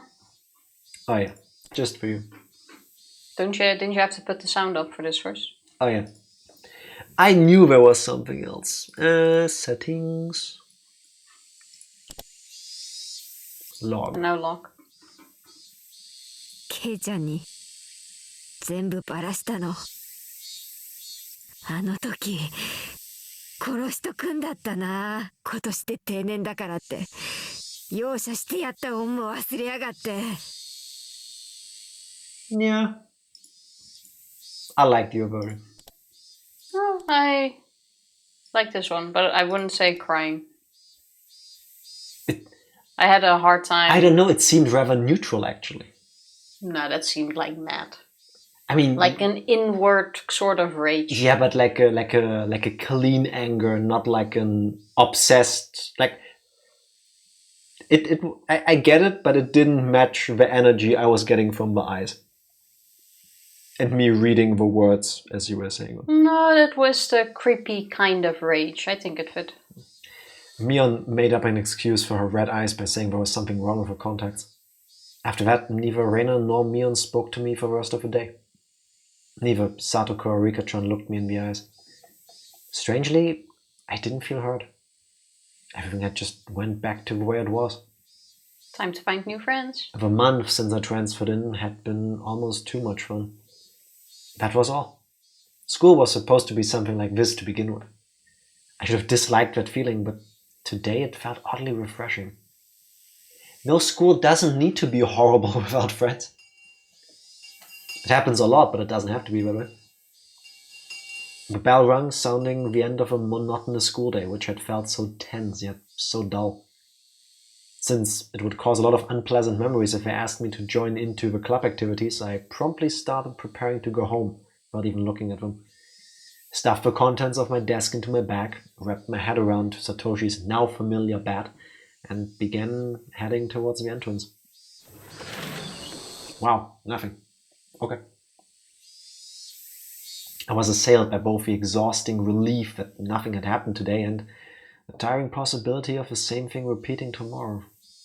But deep down inside of me, far beneath in the recesses of my heart, achingly, I knew this would be the last day of the cycle. I couldn't tell how the ending would be, whether it would end as I wished it to end, or if it would end as I hoped it wouldn't. Regardless, in my current state, there was something more important than how things would end. There was something I wanted to know. Why did I have to be killed? How did it come to this? Why? For what purpose? The sunlight was relentless. The sun, the heat, even the air. They wouldn't give me my answers. Or could it be that the cries of the Higurashi were desperately trying to tell me something? Yeah, Somewhere, mixed in with their shrieks, Tomitake-san and Satoshi were also probably trying to tell me something. I simply haven't been able to realize it yet. When I do realize, I wonder if I will be amongst the Higurashi fruitlessly crying to the next victim. Glancing down at my feet, I saw Higurashi on its back, spasming weakly. If that isn't a sign, then I don't know what is. I would be so paranoid. I would see signs in everything. If in this moment a bug lands on me and dies, I would probably throw up. Like, yes. That would go straight to my nerves. Boing, boing, boing. There was still much of a summer left, yet this one was already chirping its last song. What's the lifespan of a Kiskada? A what? Kiskada is the new Pokemon based on a cicada. But it has really big lips. It's kind of like Smoochum in a way, you know, with a kissing gimmick. I was thinking of the pronunciation. What's the lifespan? A couple of weeks, I want to say. Weeks? Let me look that up. Lifespan of cicada. Oh wait, above ground. That's the important part. Yeah, they sleep for a long time now. 17 years, some of them. After that, they only live for 2 to 6 weeks above ground before passing away. Yeah. 17 years. Okay. In most, only live 2 to 5 years. That's still long. Like the chance that you actually then have someone like die in front of you, I want to say. A cascada evolves every time we touch. I love that song actually. Yes, it should. Get this feeling.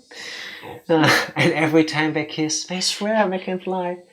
Okay, so it's a, I want to say, bug flying Pokemon. Wonderful.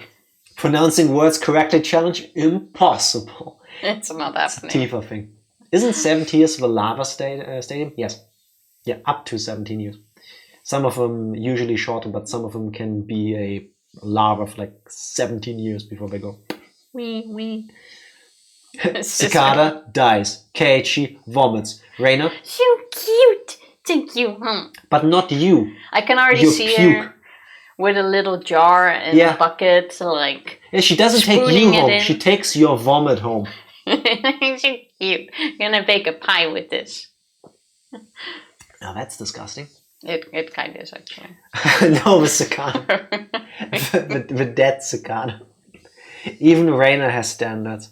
I guess. I think it was last year though when we were walking in the street near the supermarket, and I was like, "Oh, look at these cute mushrooms!" And I told you to come back to look at it. Tifa has a thing. She finds mushrooms cute. Mushrooms are adorable. Mushrooms grow in a lot of places here. Usually around all year, but of course especially like when it's damp and dark, so like spring and fall kind of thing. And like there's these really like long, thin, stringy looking mushrooms that sometimes grow out of like trees and stuff. So Tifa walks with me. We came back from the supermarket, I think. Yeah. And suddenly she starts running over to the side like, oh my god, look how cute these mushrooms look. Like, Jack, look at the mushrooms. I'm carrying all the heavy stuff because I'm an idiot and I didn't give anything to her. And I look at it, I'm like, those are not mushrooms. And when Tifa looked closer, That's puke. Somebody had vomited on the ground. Yeah, but the bits and pieces look Nobody like needs it details. looked like No. mushrooms. It was probably like more like sausage, but still. Nobody needed the details. Nobody. We just had this conversation. But I swear they look like such cute little mushrooms. I'm sorry, everybody. She's saying these things. I can't stop her. It brings me back to that time. Now, back to the emotion of having a dying cicada on my foot. I couldn't tell what it was saying, no matter how hard I listened. But I had to try. I had to try to listen to what it was desperately trying to tell me.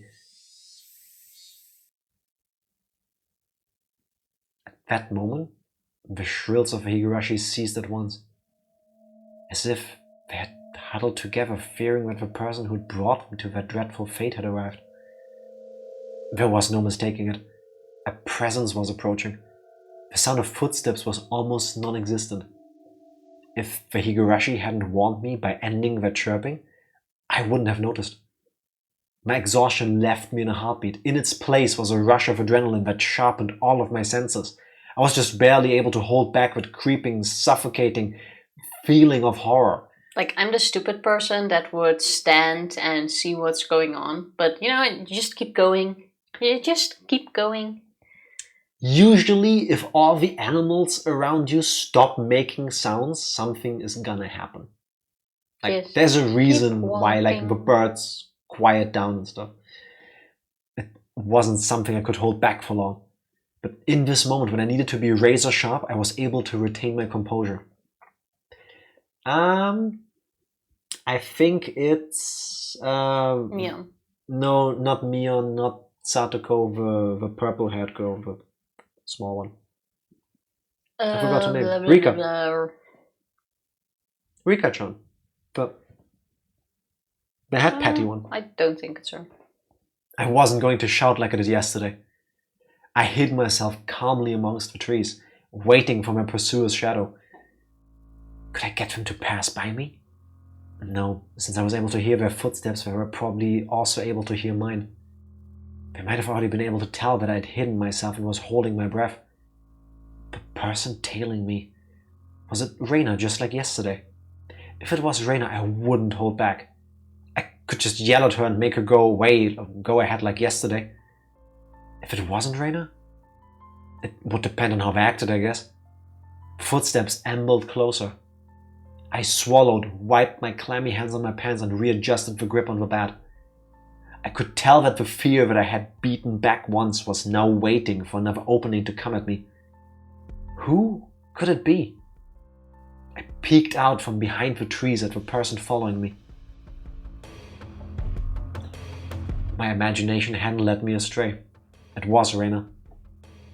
There was a bit of relief as I realized it was someone I knew, but that feeling left me in an instant. What's she holding? This wasn't the same Reina that I knew.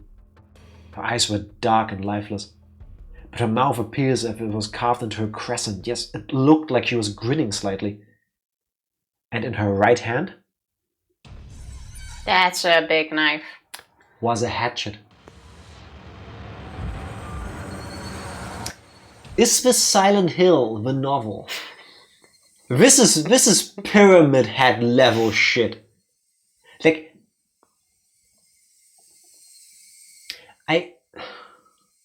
And this is why we keep going.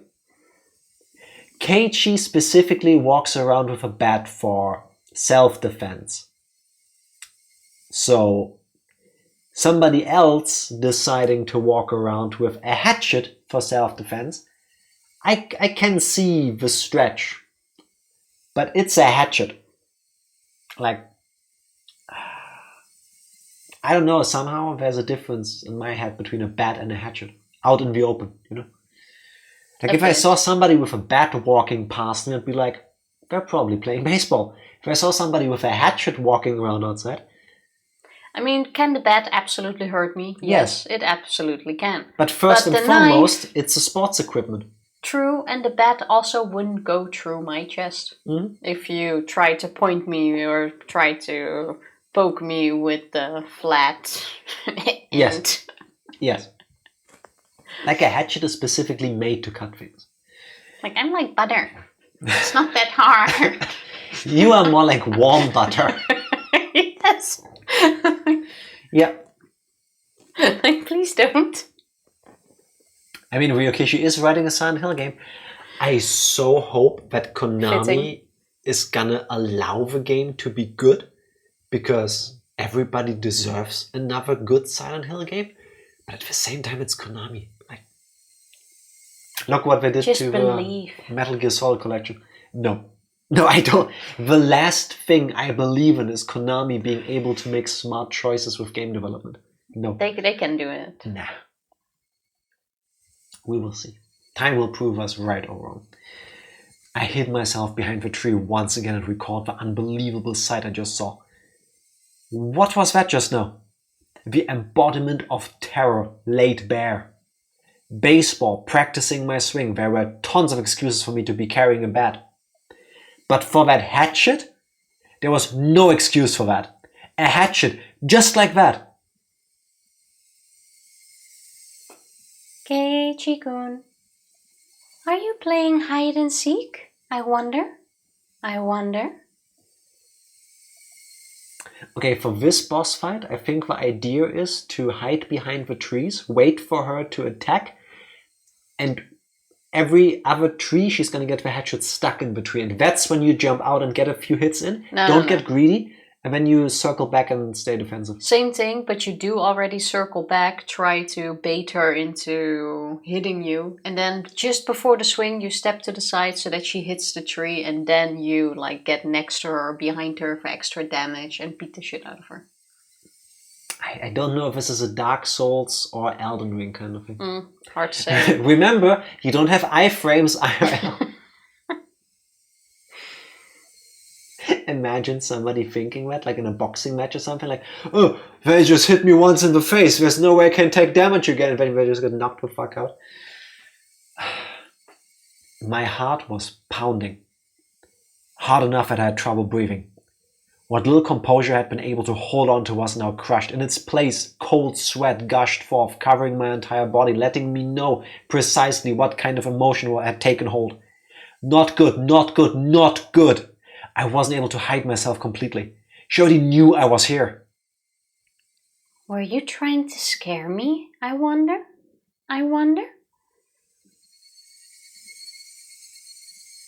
When you ask your girlfriend to do butt stuff and she comes with a strap-on dildo? What? And so, were you trying to scare me?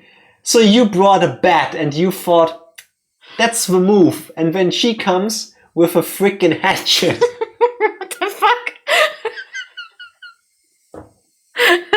Think of what? I'm saying it's escalating in a sense that it was not expected.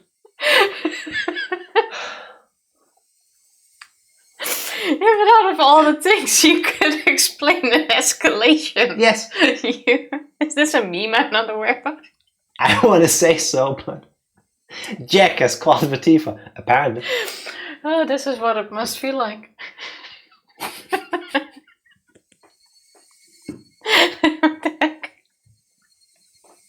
You are all misunderstanding the point I was trying to go for. I see where I made the mistake in my presentation of a concept I was trying to convey. It's okay. It's on me. What you used to. Didn't expect that during Higurashi's turn, did you? Guys, please. We will get there. Mistake was that your mouth was functioning. I want to say at least part of the blame here always lies with Evie, because Evie has been bugging us for years to play this game. And if it wasn't for the scene, I wouldn't have said that. You have a really good point. I know, right? I should be a lawyer. How can I be responsible for my own actions if other people are there? No, that's on me. I already said it. I beat you to it. I own that. Two geniuses, one fall. I'll say it in red. Chat. No, get faster then. Skill issue, psycho. Get faster on the sharing the brain cell thing. I'm glad to read that this is entirely Jack's fault. It is. Great, now I won't be able to see this scene and not watch strap-on dildos or something. It's like... It gets easier the less you bring it up. Well, give it your best shot. Well, panic, right? Terror, fear. Here we go. I decided that it would be better to reveal myself now, since there was still space between us, than to allow Reina to come any closer. I adjusted my grip on the bat again, readied myself mentally, and stepped out from behind the tree. Here we go.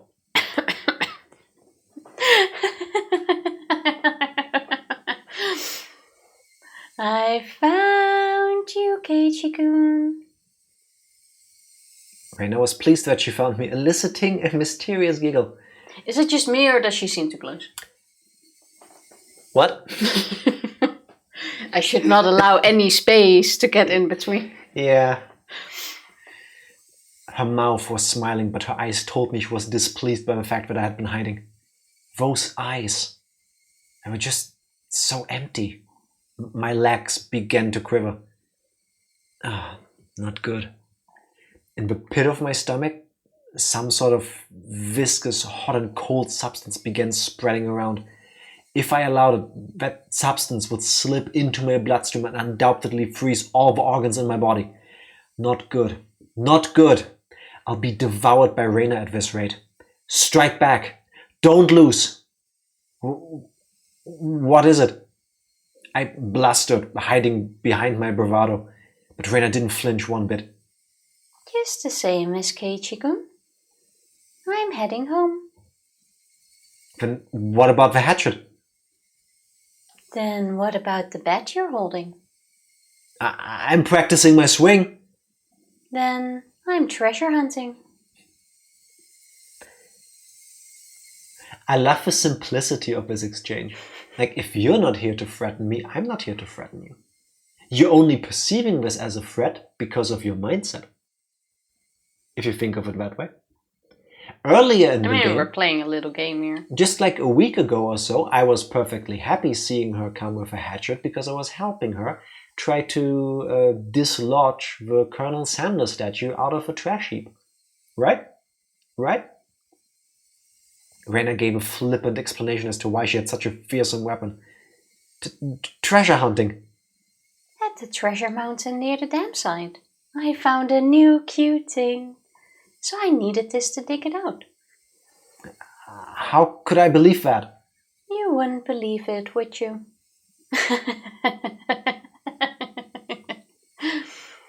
Reina's laugh was obviously very strange. I'd seen Reina's transformation many times before, but the one today was completely different. Like her mischievous tone and the shrewd glint in her eyes. It wasn't something that roundabout. I'm not sure what to say. It was just so obvious. Wait, Keiichi-kun.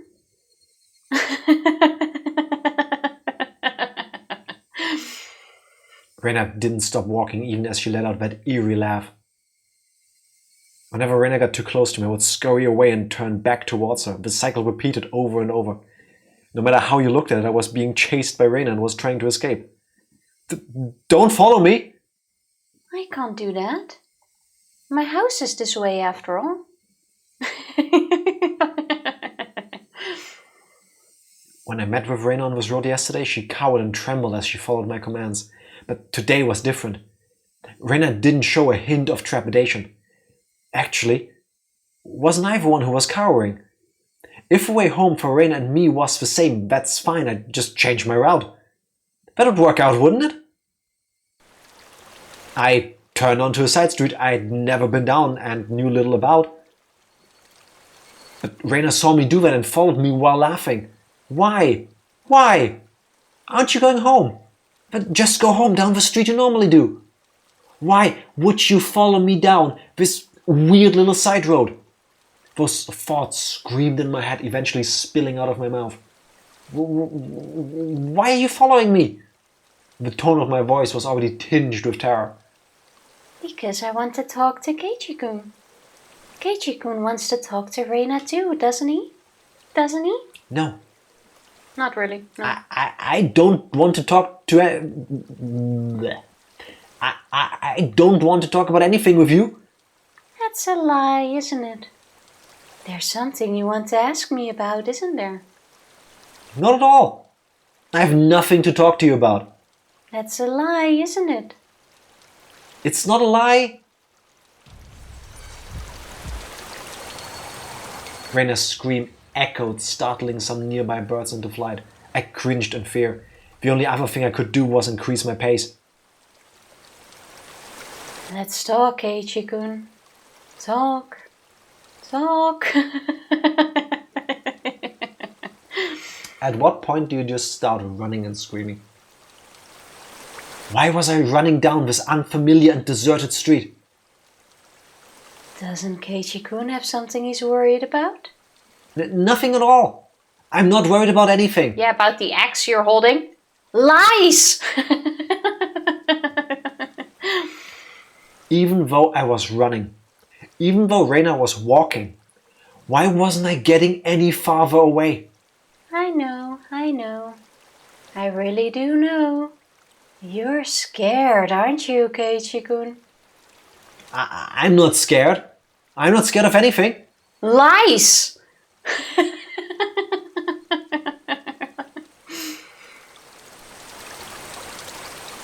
My breathing grew heavy and it felt like my legs were giving out from beneath me. Reina wasn't even breaking a sweat. I'll listen. This time I'll listen. I had no idea what she was talking about or what exactly she wanted me to do. This time I'll listen. It will be different from the time with Satoshi-kun. When she said Satoshi's name, I turned back for a moment. But even as I did that, Reina was still advancing. I couldn't afford to stop. Satoshi-kun was worried too. It looked like he was having such a hard time. But I didn't listen. I was so sad. Where did this street connect to? All these twists and turns, ups and downs. It was hard to believe that this was even remotely in the direction towards my house. My sense of direction had long since gone out of the window. I really regretted it when Satoshi-kun transferred out. I thought that if I had listened, he may not have transferred out. I really regretted that. The road led me deeper into the forest. Wasn't I getting farther away from the village the more I ran? I lost more and more of my composure the more I thought about it. But despite this realization, my inner self was disturbingly calm. So you see, I vowed that if there was someone struggling like Satoshi-kun did, I'd save them. I don't want to see anyone transfer out again. Damn it! What does transfer even mean? I won't let you transfer me. I won't end up the same as Satoshi. Come on, Keiichi-kun, talk to me.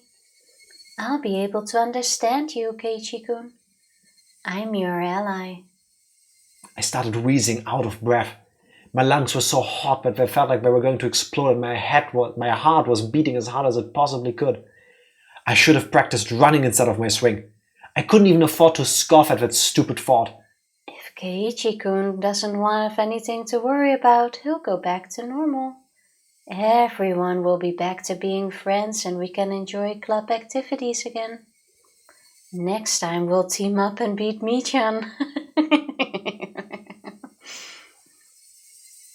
Is it supposed to be cut off on the screen?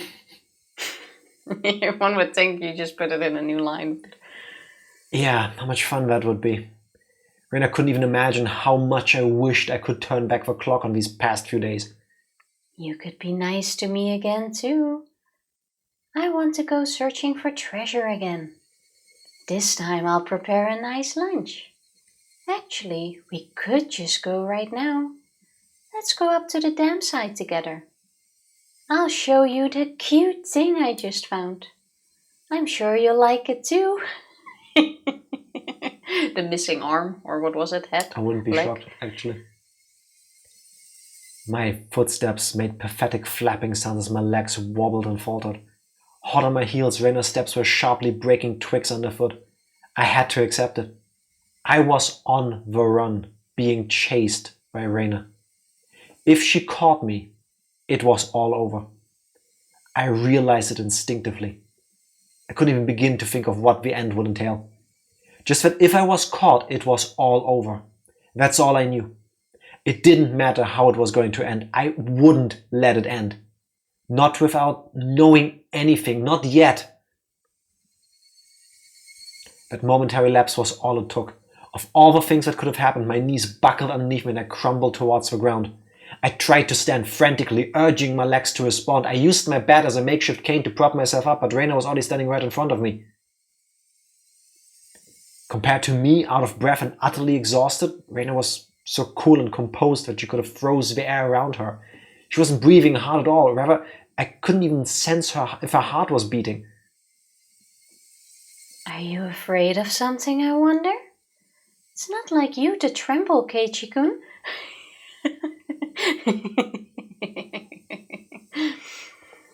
Her expression looked almost affectionate. Those soulless eyes, that mask of affection. As she admonished me for trembling, Reina's hands deftly slipped over her head. The blur of arms as they moved made me feel as if I was staring at the godliness of a thousand-armed Buddha. Then, as both her hands met above her head, the hatchet that she held came into focus. Why is the screen getting more and more red? I was thinking the same. Either it's sundown, because it is the end of the day. Yeah, the twilight hours. I stared up at it in disbelief. It was all I could do. Tell me, what happened to Satoshi? Reina stayed like that, with that hatchet raised above her head, and solemnly opened her mouth. It was as if she was expressing a farewell to a friend she was never to see again. That cruel scenario resided somewhere in her actions. I told you. Satoshi-kun transferred out. Enough of that transfer crap. It means demoned away, doesn't it? Doesn't it? You can tell me now, can't you? Who made Satoshi disappear? Was it you? Mion? Was someone in the village? Answer me! Yes. I became frantic the more I screamed, but Reina did nothing but maintain the smile frozen on her face. I have no idea what Keiichi-kun is talking about. Then I'll say it in a way so you do. Who is the perpetrator of this chain of mysterious deaths? You seem to be confused, Keiichi-kun. What? There is no human perpetrator. Everything is by Oyashiro-sama's will. Isn't Oyashiro-sama's curse just superstition? You believe in that too? It's not about believing or not. Oyashiro-sama exists. Period. Reina's gaze grew even more gallant. The ferocity of her stare was so intense, not allowing me to question anything. There's just no way that something like Oyashiro-sama could exist. You don't believe in Oyashiro-sama? There's no way I could believe it. There's no way it could exist. It exists. Oyashiro-sama exists. Keiichi-kun should have felt it personally. I never felt something like that. Keiichi-kun, haven't you felt someone apologizing to you before? Constantly on top of that. Welcome back, Mortonaut. You've missed us getting death-stalked by Reina. She has a hatchet. We're being chased by Reina with a hatchet, yeah. Yes, and she's currently holding it above her head, as if to strike. Which is weird. Telling us that everything is caused by oyashiro-sama. All noise from the outside world disappeared. Only Reina's voice resounded loudly and terribly. You see, until you forgive them, they'll always be with you. At school, at home, at your bedside. I couldn't understand what Reina was saying. It came to me too. Oyashiro-sama did. That's why I transferred and came back to Hinamizawa. I don't understand. I don't understand. What does transfer even mean? What was Reina saying? Hasn't Oyashiro-sama come to you as well, Keiichi-kun? I'm probably the only one who you can confide in. I won't let you transfer out. Okay?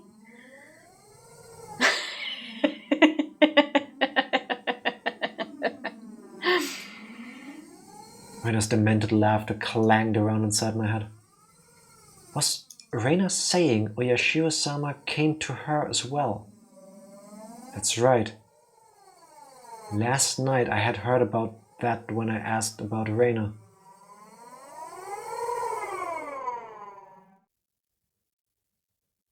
And yeah, the fight part where we gave He grabbed her by the collar way too many and made details. her cry and spilled everything on her. Everything. She knows everything we know, basically.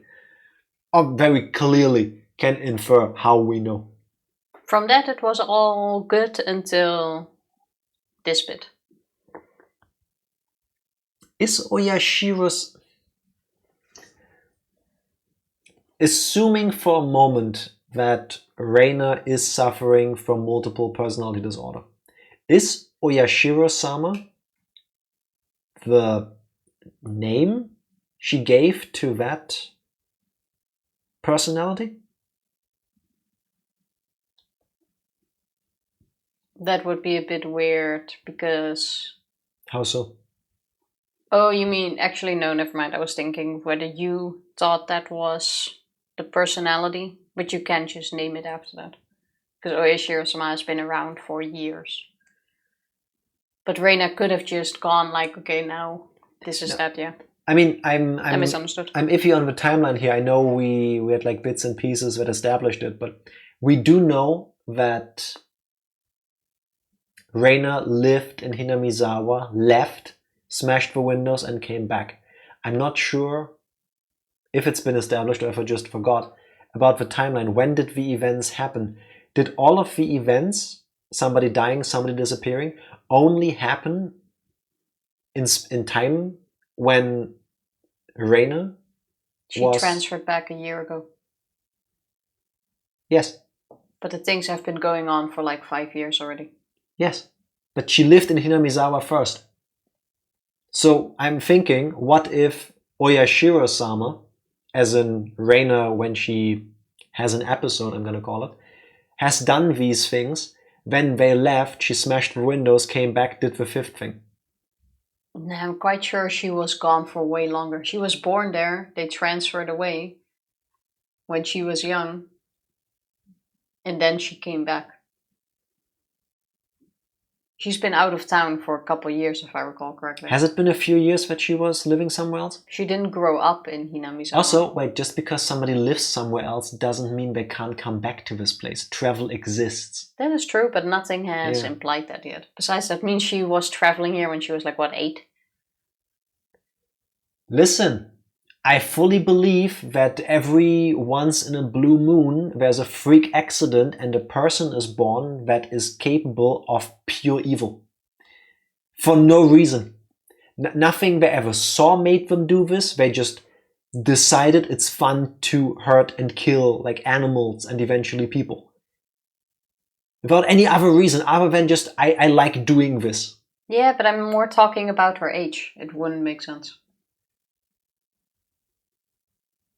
I mean, an 8-year-old can kill people. Yeah, an 8-year-old can absolutely kill people, but an 8-year-old wouldn't kill in a systematic... Yeah, that's order / not system. Impossible, but unlikely. If I recall correctly, she wasn't present during the dam conflict. Might remember wrong. No, I think you're right there. Yeah, no, I think it's been at least implied that she lived somewhere else for years. She could have traveled, but it's unlikely. Poor Reina, you're saying such mean things about her. I think Reina's the last person here that's poor. Could there also be something? Evie just gave me that idea. Could there also be something to her name? Like... Her name? Why? Well, her name technically is Reina, R-E-I-N-A. But all of her friends call her Rena, R-E-N-A. We just keep pronouncing it wrong. Do you think that actually has a deeper meaning? Other than I just prefer the pronunciation? Probably yes. But for the whole murder thing, I would say no. No, but it would feed into my theory of multiple personality disorder. What if there is a Reina and a Rena? I mean, occupying the same body, but still. I'm gonna go with no, I don't think so. I see where you're going at, but then it's not like, oh, I don't like the name and I don't want anyone to call me that.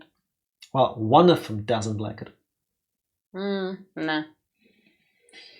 Not with you on that. And that's when she broke off Unos, yes, when she lived in the city. Yep. I guess I'll just have to keep playing to find out. Please, keep this confidential. Also, part of this may be speculation. Not all of it may be true.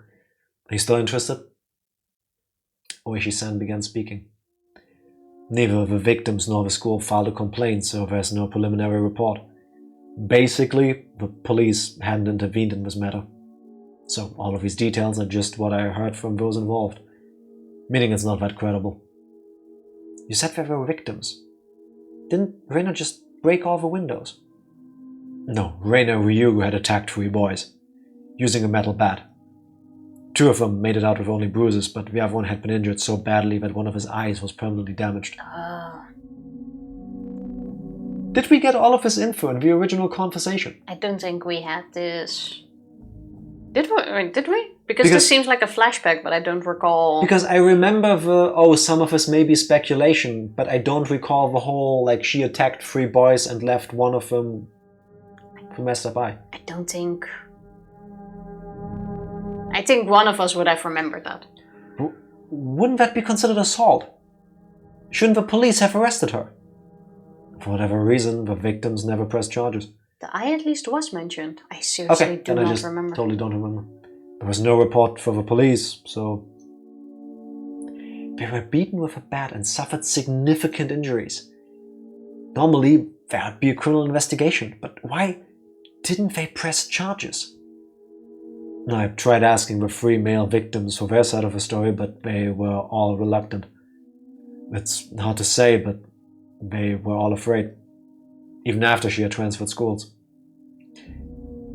Ooishi-san, could you summarize it starting from the beginning?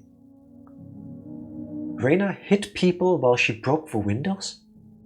Or was it she started breaking the windows after she got bored of hitting people? They sound similar, but the meanings were drastically different. On an undisclosed date, Reina Ryugu was conversing with 3 male students, close friends of her, near the pool storage shed. Who were those 3? I can't reveal their names, but they were close to Reina Ryugu and it seems they were a group of friends. She was the lone girl in their group. So it wasn't that strange that the 4 of them were together. So what happened? I don't know the reason why. She took the baseball team's bat that was in the pool storage shed and beat the 3 of them down, one after the other. What? There were no witnesses. This was an account pieced together by the information given at the time of the incident. One day after school, Reina and 3 male students were at the pool storage shed talking together. They weren't seeking help wherever they usually met up there. It appears it became a heated discussion. At that time, Reina underwent a change. The change was so abrupt that the three of them didn't comprehend what was happening. Then, taking the metal bat, she attacked her friends one after the other.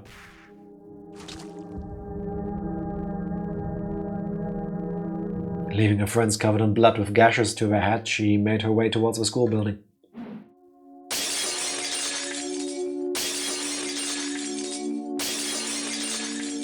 Well, that answers the order question.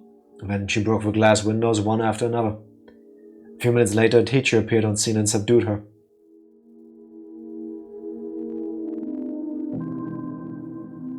I have a really dumb feeling.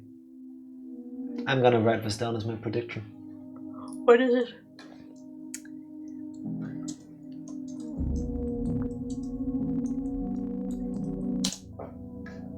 Well, there's a girl alone with 3 guys, and suddenly she snaps and gets violent, and the 3 of them don't bother telling the police what happened, and they don't press charges.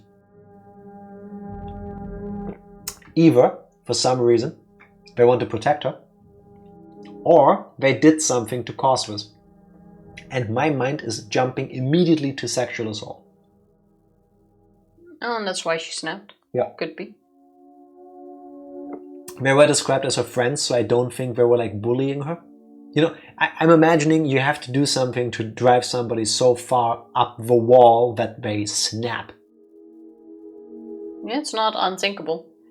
So, if one or the 3 of them even did something to her, she retaliated in that effort, lost her mind more or less.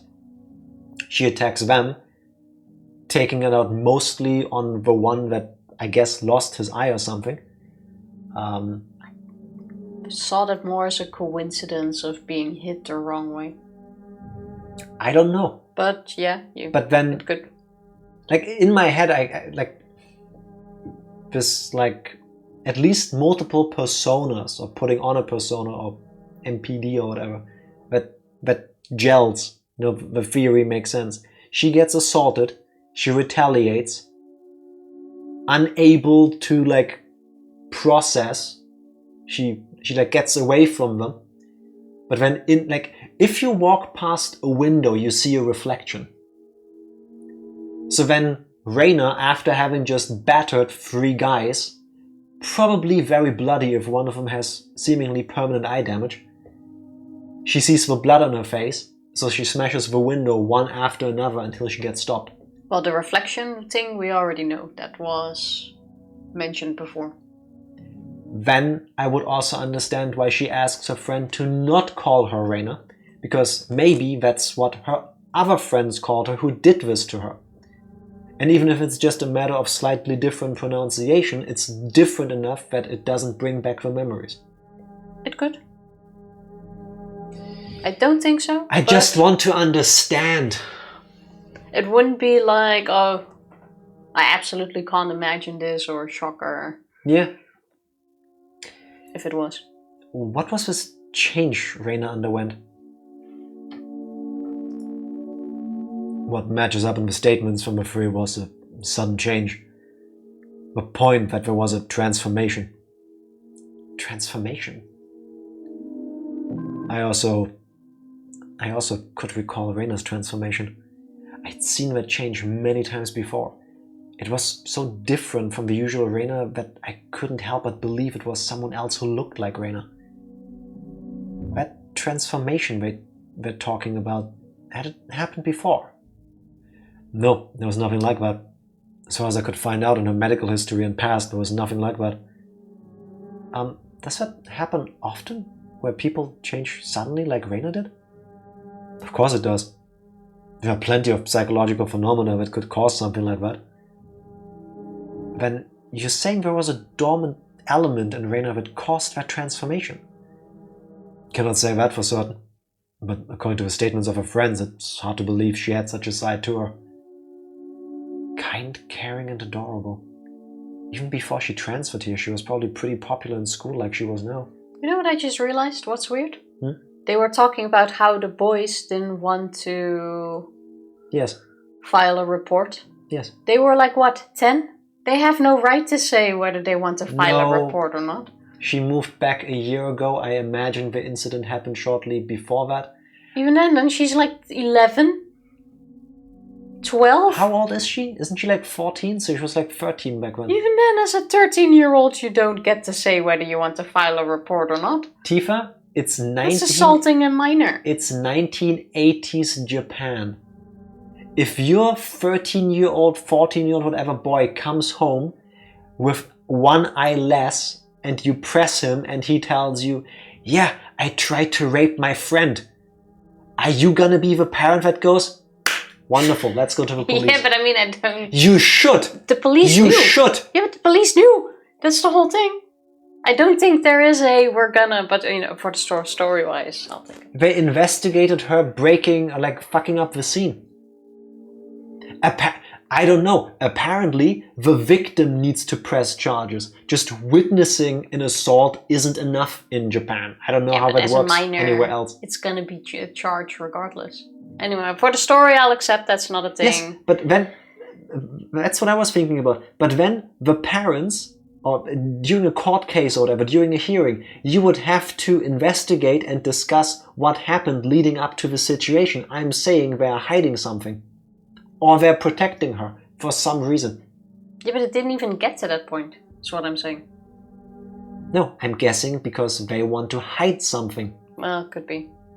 We'll find out one way. Like, something needs to have happened that not being brought to light is worth not letting this be investigated. You know what I mean? Yeah, I guess. That's just weird. It's like, I just witnessed a murder, but if I speak up about this, I need to tell people that I was busy myself murdering somebody else. That's when I witnessed. Itchy foot. That girl transforming suddenly and assaulting one with a bat? Who could imagine such a fate? Nobody could have seen it coming. I, myself, sometimes believe that I was mistaken for thinking that was Reina. Even now. Then, what happened after that? Well, I was in a hospital right across from the school, so the three of them were carried in and treated quickly. What about Reina? What about the police? Why wasn't there a criminal investigation? You see, the police can't get involved unless they're called. Even though one was badly injured with permanent damage. Why didn't they file charges? Phone repress day. That's what caught my attention as well. Either some threat or pressure was placed on them, or they had a reason they couldn't file charges even if they wanted to. All of the things I said. Yeah, but I feel like it should have been charges automatically because we're talking about assault on minors. Like you just said, they can't act unless instructed. We're talking about you after all. Of course you looked into it, didn't you? Well, yeah. But I told you at the beginning, didn't I? That the victims were all very reluctant to talk. They didn't want to touch on the matter, or rather they didn't want to be involved. Reluctant to talk. Didn't want to touch it. Didn't want to be involved. It resembled the villagers here at Oyashiro-sama's curse. Did the teacher at that school tell you anything? The school is hallowed ground. You could say they tend to keep scandals under wraps. I didn't have a search warrant, so I had to tread lightly, you see. That makes sense too, because the school wants to avoid a scandal. Which is also messed up. You can't stop that from spreading. Like, I don't know. You already have a scandal the moment it happened. Yeah, I want to say in cases like this, the police should be allowed to investigate deeper into it, even if there's nobody pressing charges. But can't think of a reason why that shouldn't be allowed. Then there was no comment from the school. No. By the night the incident even happened. It's just 3 male students were carried in for blunt force trauma that day. That's all there was in the hospital records. The victims didn't speak. The school denied it happened. Then you don't know anything at all. Yeah. I know nothing other than that the incident itself had taken place. The victims also wished this incident to be kept from the public, so if you and I both forgot about it, Maebara-san, then this incident will probably just fade away. For a brief period we sat in silence. At first glance it looked like a simple assault case. But that was just the tip of the iceberg. The depths were obscured by roiling waves, sinking quietly into the void as if it never even existed to begin with. And after that she was suspended by the school. And during that time she underwent psychiatric counseling.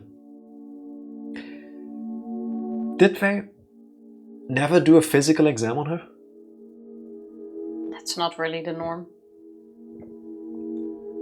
She's not the victim here.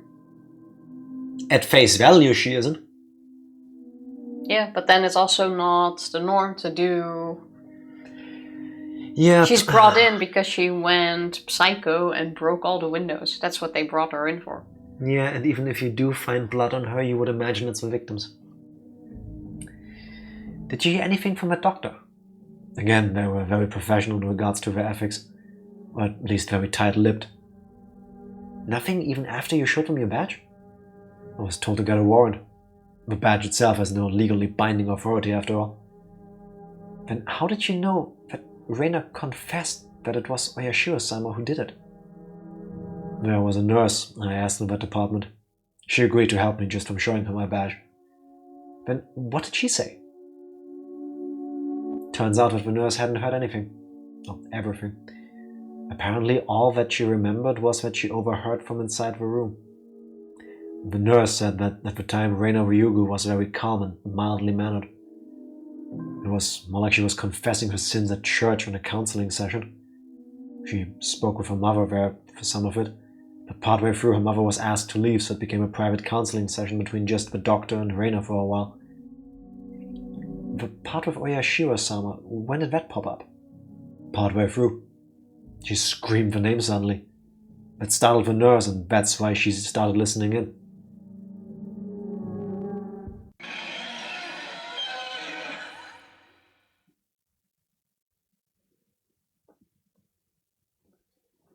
It was Oyashiro-sama! Reina suddenly shouted that. I had no idea what was said before that, so I had no idea what the meaning behind it could have been. The doctor calmly and collectedly asked Reina to have a seat. What is this Oyashiro-sama you speak of? Gently, ever so gently. A fundamental part of counseling is to be a good, patient listener. Whoever abandons Hinamizawa will be hunted down by Oyashiro-sama. And it's finally gotten to me. That's the town you lived in before you moved here. Isn't that right, Ryugu-san? I didn't want to move, but because of my mom and dad's circumstances we had to. But Oyashiro-sama wouldn't allow it. Ryugu-san must have lots of friends in Hinamizawa. Even now you must be missing them dearly, don't you think? I want to go back. Back to Hinamizawa. No, it's not that I want to go back. I have to go back. I should have gone back much sooner. But now it's too late. Oyashiro-sama has come. Oyashiro-sama is the name of a god in Hinamizawa, isn't that right? Everyone knows. It's Hinamizawa's guardian deity. And if you ever try abandoning Hinamizawa by leaving, you'll incur its wrath. You had moved quite a while ago, didn't you? Then it was just now that this god has arrived, is what you're saying? You might not believe me, but Oyashiro-sama exists. That nurse was then asked by another nurse to do something and left the room. That was all she remembered. Is that a thing in other parts of the world, that during a psychiatric session there's a third party, like a nurse there? 1980s. I went to therapy when I was 6 in the mid-90s in Germany, and I was alone with a therapist. Yeah, but different times. Yeah, Besides, she was overhearing it.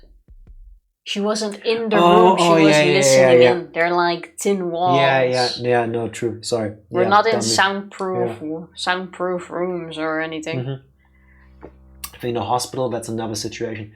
Yeah, true. If she was being treated in a hospital, then of course the nurses would be around, because that's where nurses work. Plus, maybe they had somebody else there. Fair enough. It's not like a regular therapy session like you would go to yourself or see in a movie or something. Yeah, but not if it's like a hospital with a nurse situation. It's not like you knock on somebody's door and you go in, you sit on a couch and you talk to somebody. It's still private. It's a hospital. Clearly not the case. Not as much as this was private though. Was supposed to be. But it was Oyashiro-sama's doing, right? I do believe that there is that kind of superstition in Hinamizawa. That if you leave a village when you incur Oyashiro-sama's wrath, you should be familiar with this part, Maebara-san. I knew very well that those scorned by the village incurred. To hinder the dam construction project, they cursed the construction foreman to his death. And the following year, Satoko's parents, supporters and leading advocates for the dam, were cursed to their death. But this was the first time I've heard of a curse incurred by leaving the village. This is my first time hearing that. I can understand outside threats being cursed by the village, but why also villagers who leave? Normally people who leave villages aren't supposed to be cursed, right? I know it's a bit strange to say, but I could see it as a rule that the people who come in are the ones who would be cursed. He has abandonment issues. Far from Jupiter, far from his thunder. Curses weren't something to chase after people that leave, were they? Ooishi-san pondered for a bit over on the other end of the receiver and began speaking again. Well, I told you of long ago when Hinamizawa was called Onikakushi, didn't I? I recalled hearing that. Long ago, Hinamizawa was feared and respected as the village of demons. The villagers at the foot of the mountains worshipped the demons. So Onikakushi was hallowed ground that you could never enter. It came to be said that if you entered carelessly, you were cursed by oyashiro-sama. Those who set foot in Onikakushi, and in other words, Hinamizawa, would be cursed. Why do they keep changing the narrative? I could understand that. I know that. But for leaving to also be no good, that's... Also, the demons, you see, they were being strictly watched by Oyashiro-sama's curse, so they would not enter into our world. In other words, Oyashiro-sama probably restricted interaction between Onikakushi and the rest of the world. I see. I finally understood what sort of thing Oyashiro-sama was. So basically, Oyashiro-sama is more like a warden than a protectorate deity, I guess. Trying to keep this place isolated from the rest of the world. I guess that's how it would seem. I'm sorry, I don't know very much myself. This is mostly what was passed on to me from my mother. I could understand it a bit better if it was like that. Those who come to Hinamizawa would be cursed, those who would try to leave would also be cursed. So, because Reina originally lived in Hinamizawa and moved away, she fulfilled the requirements for being cursed. So, that means because Reina moved away against its wishes, she was cursed by Oyashiro-sama? That's what it adds up to. In short, that seems to be what it points to, I guess. As a matter of fact, soon afterwards, they did move back to Hinamizawa, after all. Soon afterwards, so not too long. Yeah. Those who abandoned Hinamizawa and left were cursed. But then, why only Reina? Shouldn't Reina's parents also have been guilty of the same transgression by moving away and have been cursed? Also, in this day and age in Japan, shouldn't there be a lot of people coming and going? If every single one of them was cursed, then it'd be insane. But in reality, it wasn't that big of a deal at all. At most, there would be one person dying and one disappearing on the day of a Watanagashi. I don't like saying at most, though. Well, anyways, there's a lot I still don't know. Even if it was Oyashiro-sama's curse, it doesn't explain Reina beating her classmates with a metal bat, or why the victims wouldn't press charges. You don't think the victims were cowering because they believed that a terrible curse had befallen them, do you? Of course I didn't want to believe it. But more importantly, I had just realized something else. That this is the worst possible moment to save and end it for tonight. We're now back out of the conversation, right? Yeah, I imagine it's gonna snap back to reality, as in back to Reina going, that does seem to be the case. are you serious? Yes. Is this the end of the episode? If it's not too long anymore, we could still keep going for a little bit. If it still keeps going, then it's better to wait until tomorrow.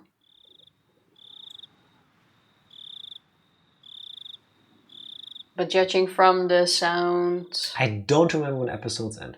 Judging from the sound, the Higurashi are back. As in, we're back in the present. Yeah. With Reina doing the thing. I would think so. But I think it's likely you'll finish the whole game tomorrow. Oh. Then how about we give it another few minutes? Okay. That should be the end of the chapter then. Then let's have a look. Democracy! But more importantly, I had just realized something else. There was another bizarre connection that Reina may be... I'm being thrown off. I don't know why that triggered me to be completely out of it, but there was another bizarre connection that Reina made between Oyashiro-sama's curse and metal bats. Satoshi fell victim to Oyashiro-sama's curse and went missing. I had recently learned that Satoshi had also become infatuated with a metal bat right before he disappeared, just like me. Then Reina as well. I'm less thinking about that, it's more like, if you have ever lived in Hinamizawa and when you leave, you are getting cursed. So wouldn't you not want people to leave if you want to save them? No, because you get cursed. And then go lunatic. Outsiders moving in get cursed. People who live here leaving also get cursed. Who says it's not the leaving in general? Why? No. I'm having a different conversation. Let's start over. If you leave Hinamizawa, you get cursed. Why is Reina seemingly so chill about Satoshi having transferred out? Because if she is afraid that when people leave, they get cursed, shouldn't she be more... Yeah, but we don't know the meaning of transferred out yet. For them, it's just a way of getting around the possible crime that was committed. Then Reina as well. She was affected by Oyashiro-sama's curse. She confessed that much to the doctor. And the weapon which she had used at the time of that horrendous act was, again, a metal bat. And finally, me. I encountered various things that were inexplicable, and now I was holding onto a metal bat. I was shocked when I learned that Satoshi did the same thing. It couldn't be. Had the same thing happened to Reina? That there was one critical difference between her and Satoshi's case. That being, Satoshi went missing after falling victim to the curse, but Reina was still here. Both of them had fallen victim to Oyashiro-sama's curse, yet they were met with different endings. And finally, me. I couldn't call it a coincidence anymore. Reina, Satoshi, and finally, me. Could it be that I was really under Oyashiro-sama's curse right now? No, more important even that, what should I do now? Satoshi had been demoned away, vanishing without a trace. Reina was fine. Fine? Reina had undergone a change. I could only believe that there was something that wasn't Reina residing within her. And here, right now, it was standing before me.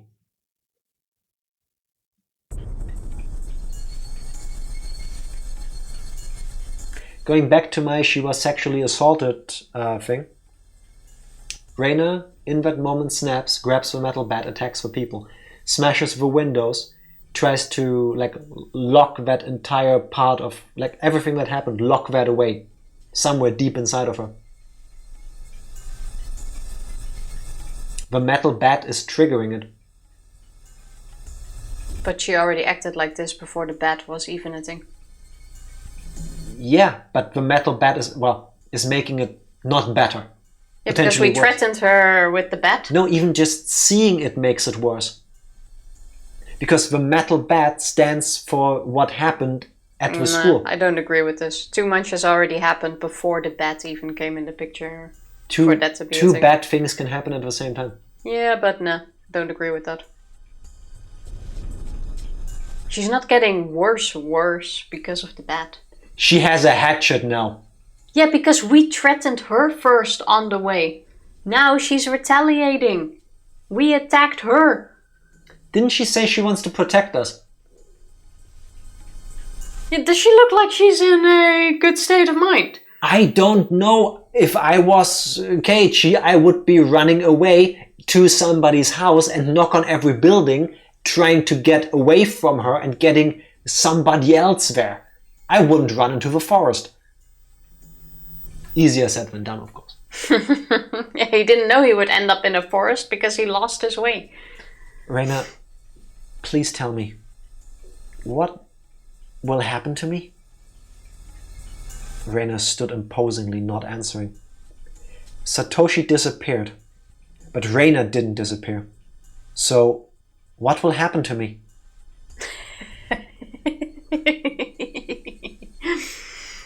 I'd never heard such an unpleasant laugh before. She's protecting you. It sure feels like it. There's a cicada on your shoulder. She's just using the hatchet to get off you. She does this like super cool like anime like cut where it seems like she's cutting the entire world, but really she only cut like the wings of a cicada. For like 5 seconds. For 5 seconds, nothing happens. And then it just like slides it off. Yeah. Yeah. So not cute. Cicadas are so not cute. It had become akin to the sound of her breathing. It was no longer a voice or an expression of feeling. Don't worry. I'll save you. Now stand still. Reina took one step forward, still holding the hatchet high above her head. Now then. One step closer, Reina's face spread out to fill my vision. Speak. One step closer, Reina's nose was close enough to touch mine and was still pushing closer. There's something you want to say, isn't there? I'll listen. I'll save you, okay? Speak, okay? Speak, okay? I slumped down, landing squarely on my butt. It wasn't for some pathetic reason. It was all I could do to get as far away from Reina.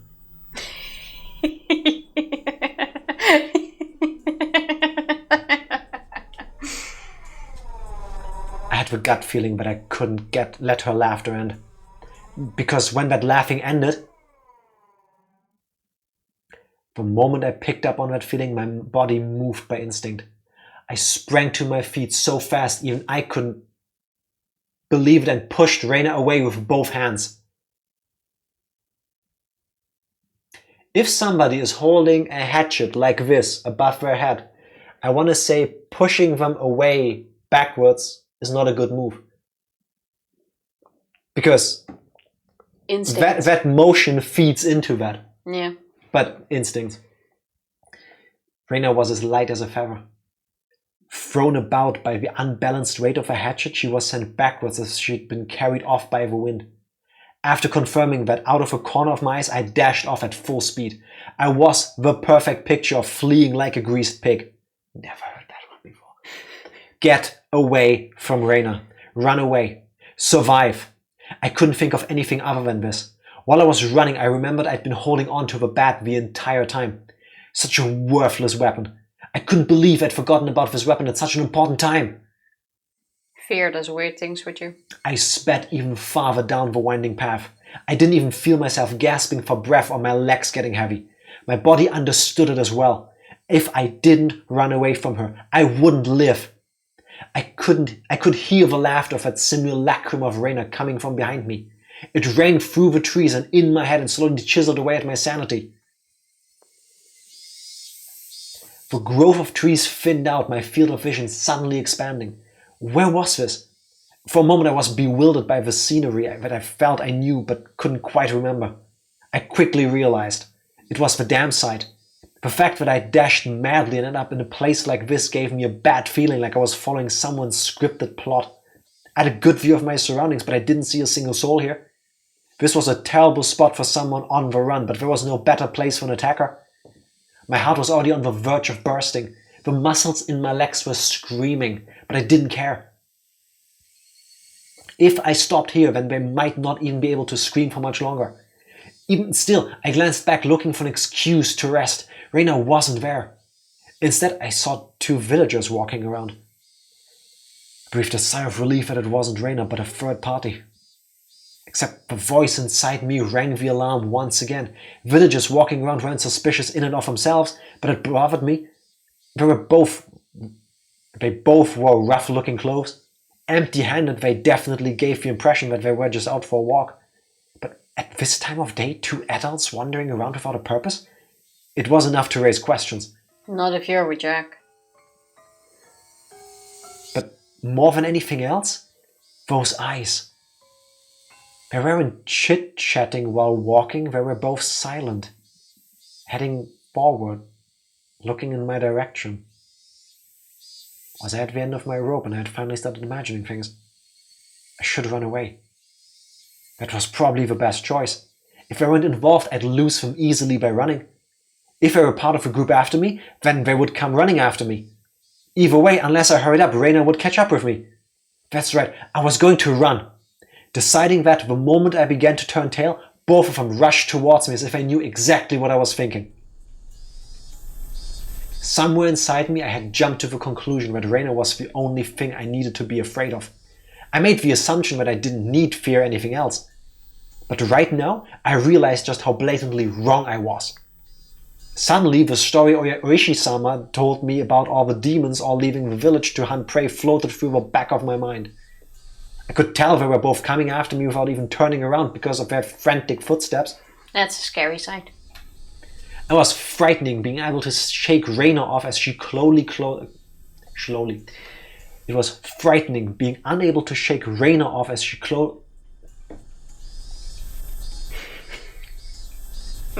Nice try though.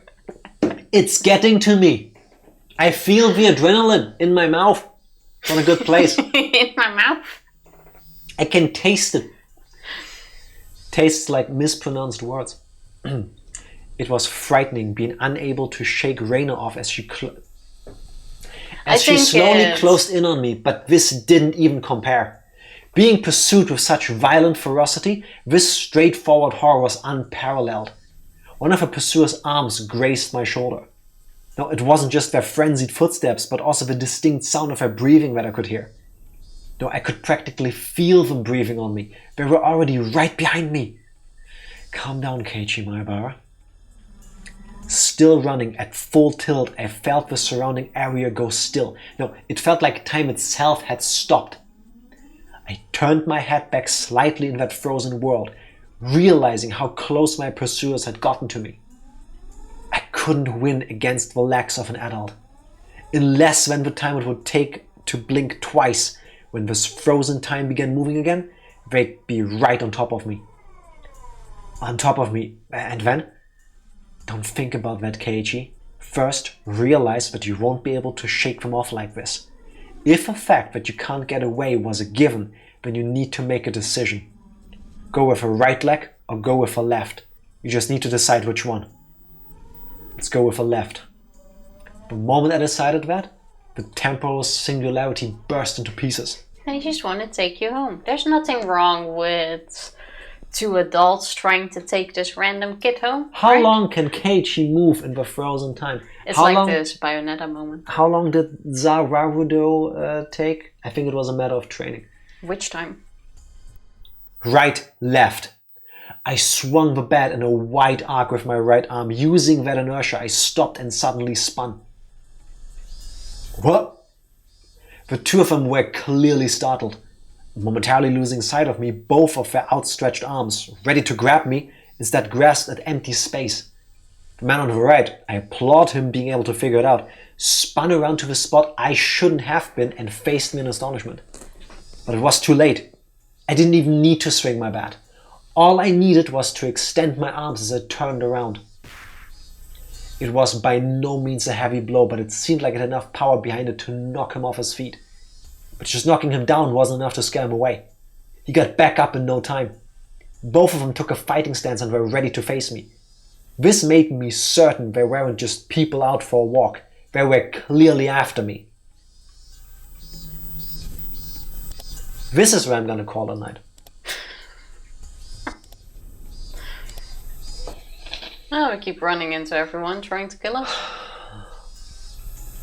Why is it always presented like it could just be horrible misunderstandings? I don't think there's really a misunderstanding about this. I don't know.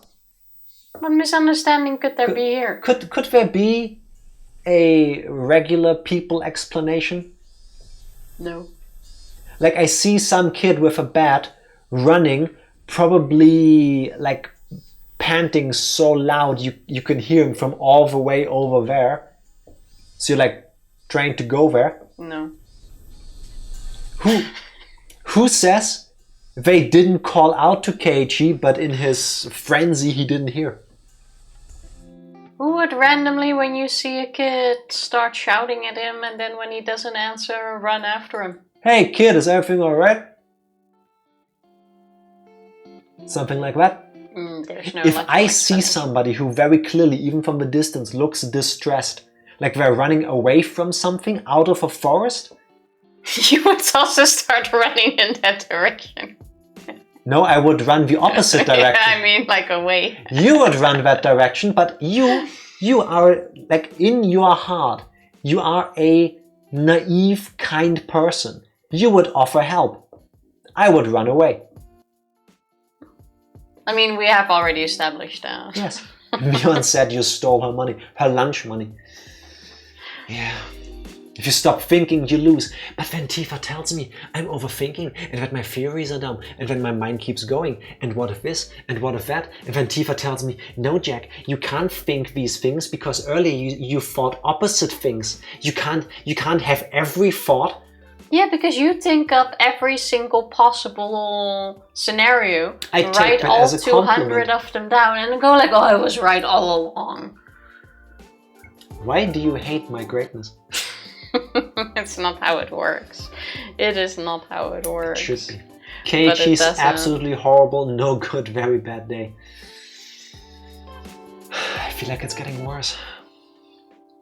Don't interrupt a genius at thinking, is what I keep telling her. Yet she keeps doing it. Yeah, but he always thinks. There's no not thinking. Which means all I hear is compliments, and yet she's complaining. That means I could never interrupt. You can interrupt, but you go like, man, you had a different thought earlier.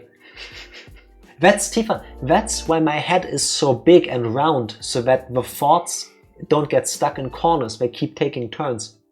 Well, you can have more thoughts again tomorrow, because we'll be back with Higurashi tomorrow, and maybe, as Evie said, we'll finish it. Even though that also has to mean that the last episode is quite short. I don't know. So I'm guessing maybe 1 or 2 more streams, but we're gonna find out tomorrow. With a lot of thinking. If I'm allowed to. I don't know. Can't have shit in Detroit. Not allowed to think, not allowed to have theories, not allowed to change my mind. Well, do you have any last thoughts? In so many relationships, one of the main points of argument is that your partner never changes their opinions, never like evolves on things that are important to you. And here I'm getting blamed because I adapt too much. I was gonna say, do you have any last thoughts before I press the button? I have plenty of thoughts. I have plenty of thoughts. I have plenty of thoughts, Tifa. I'm interrupting you with pressing the button.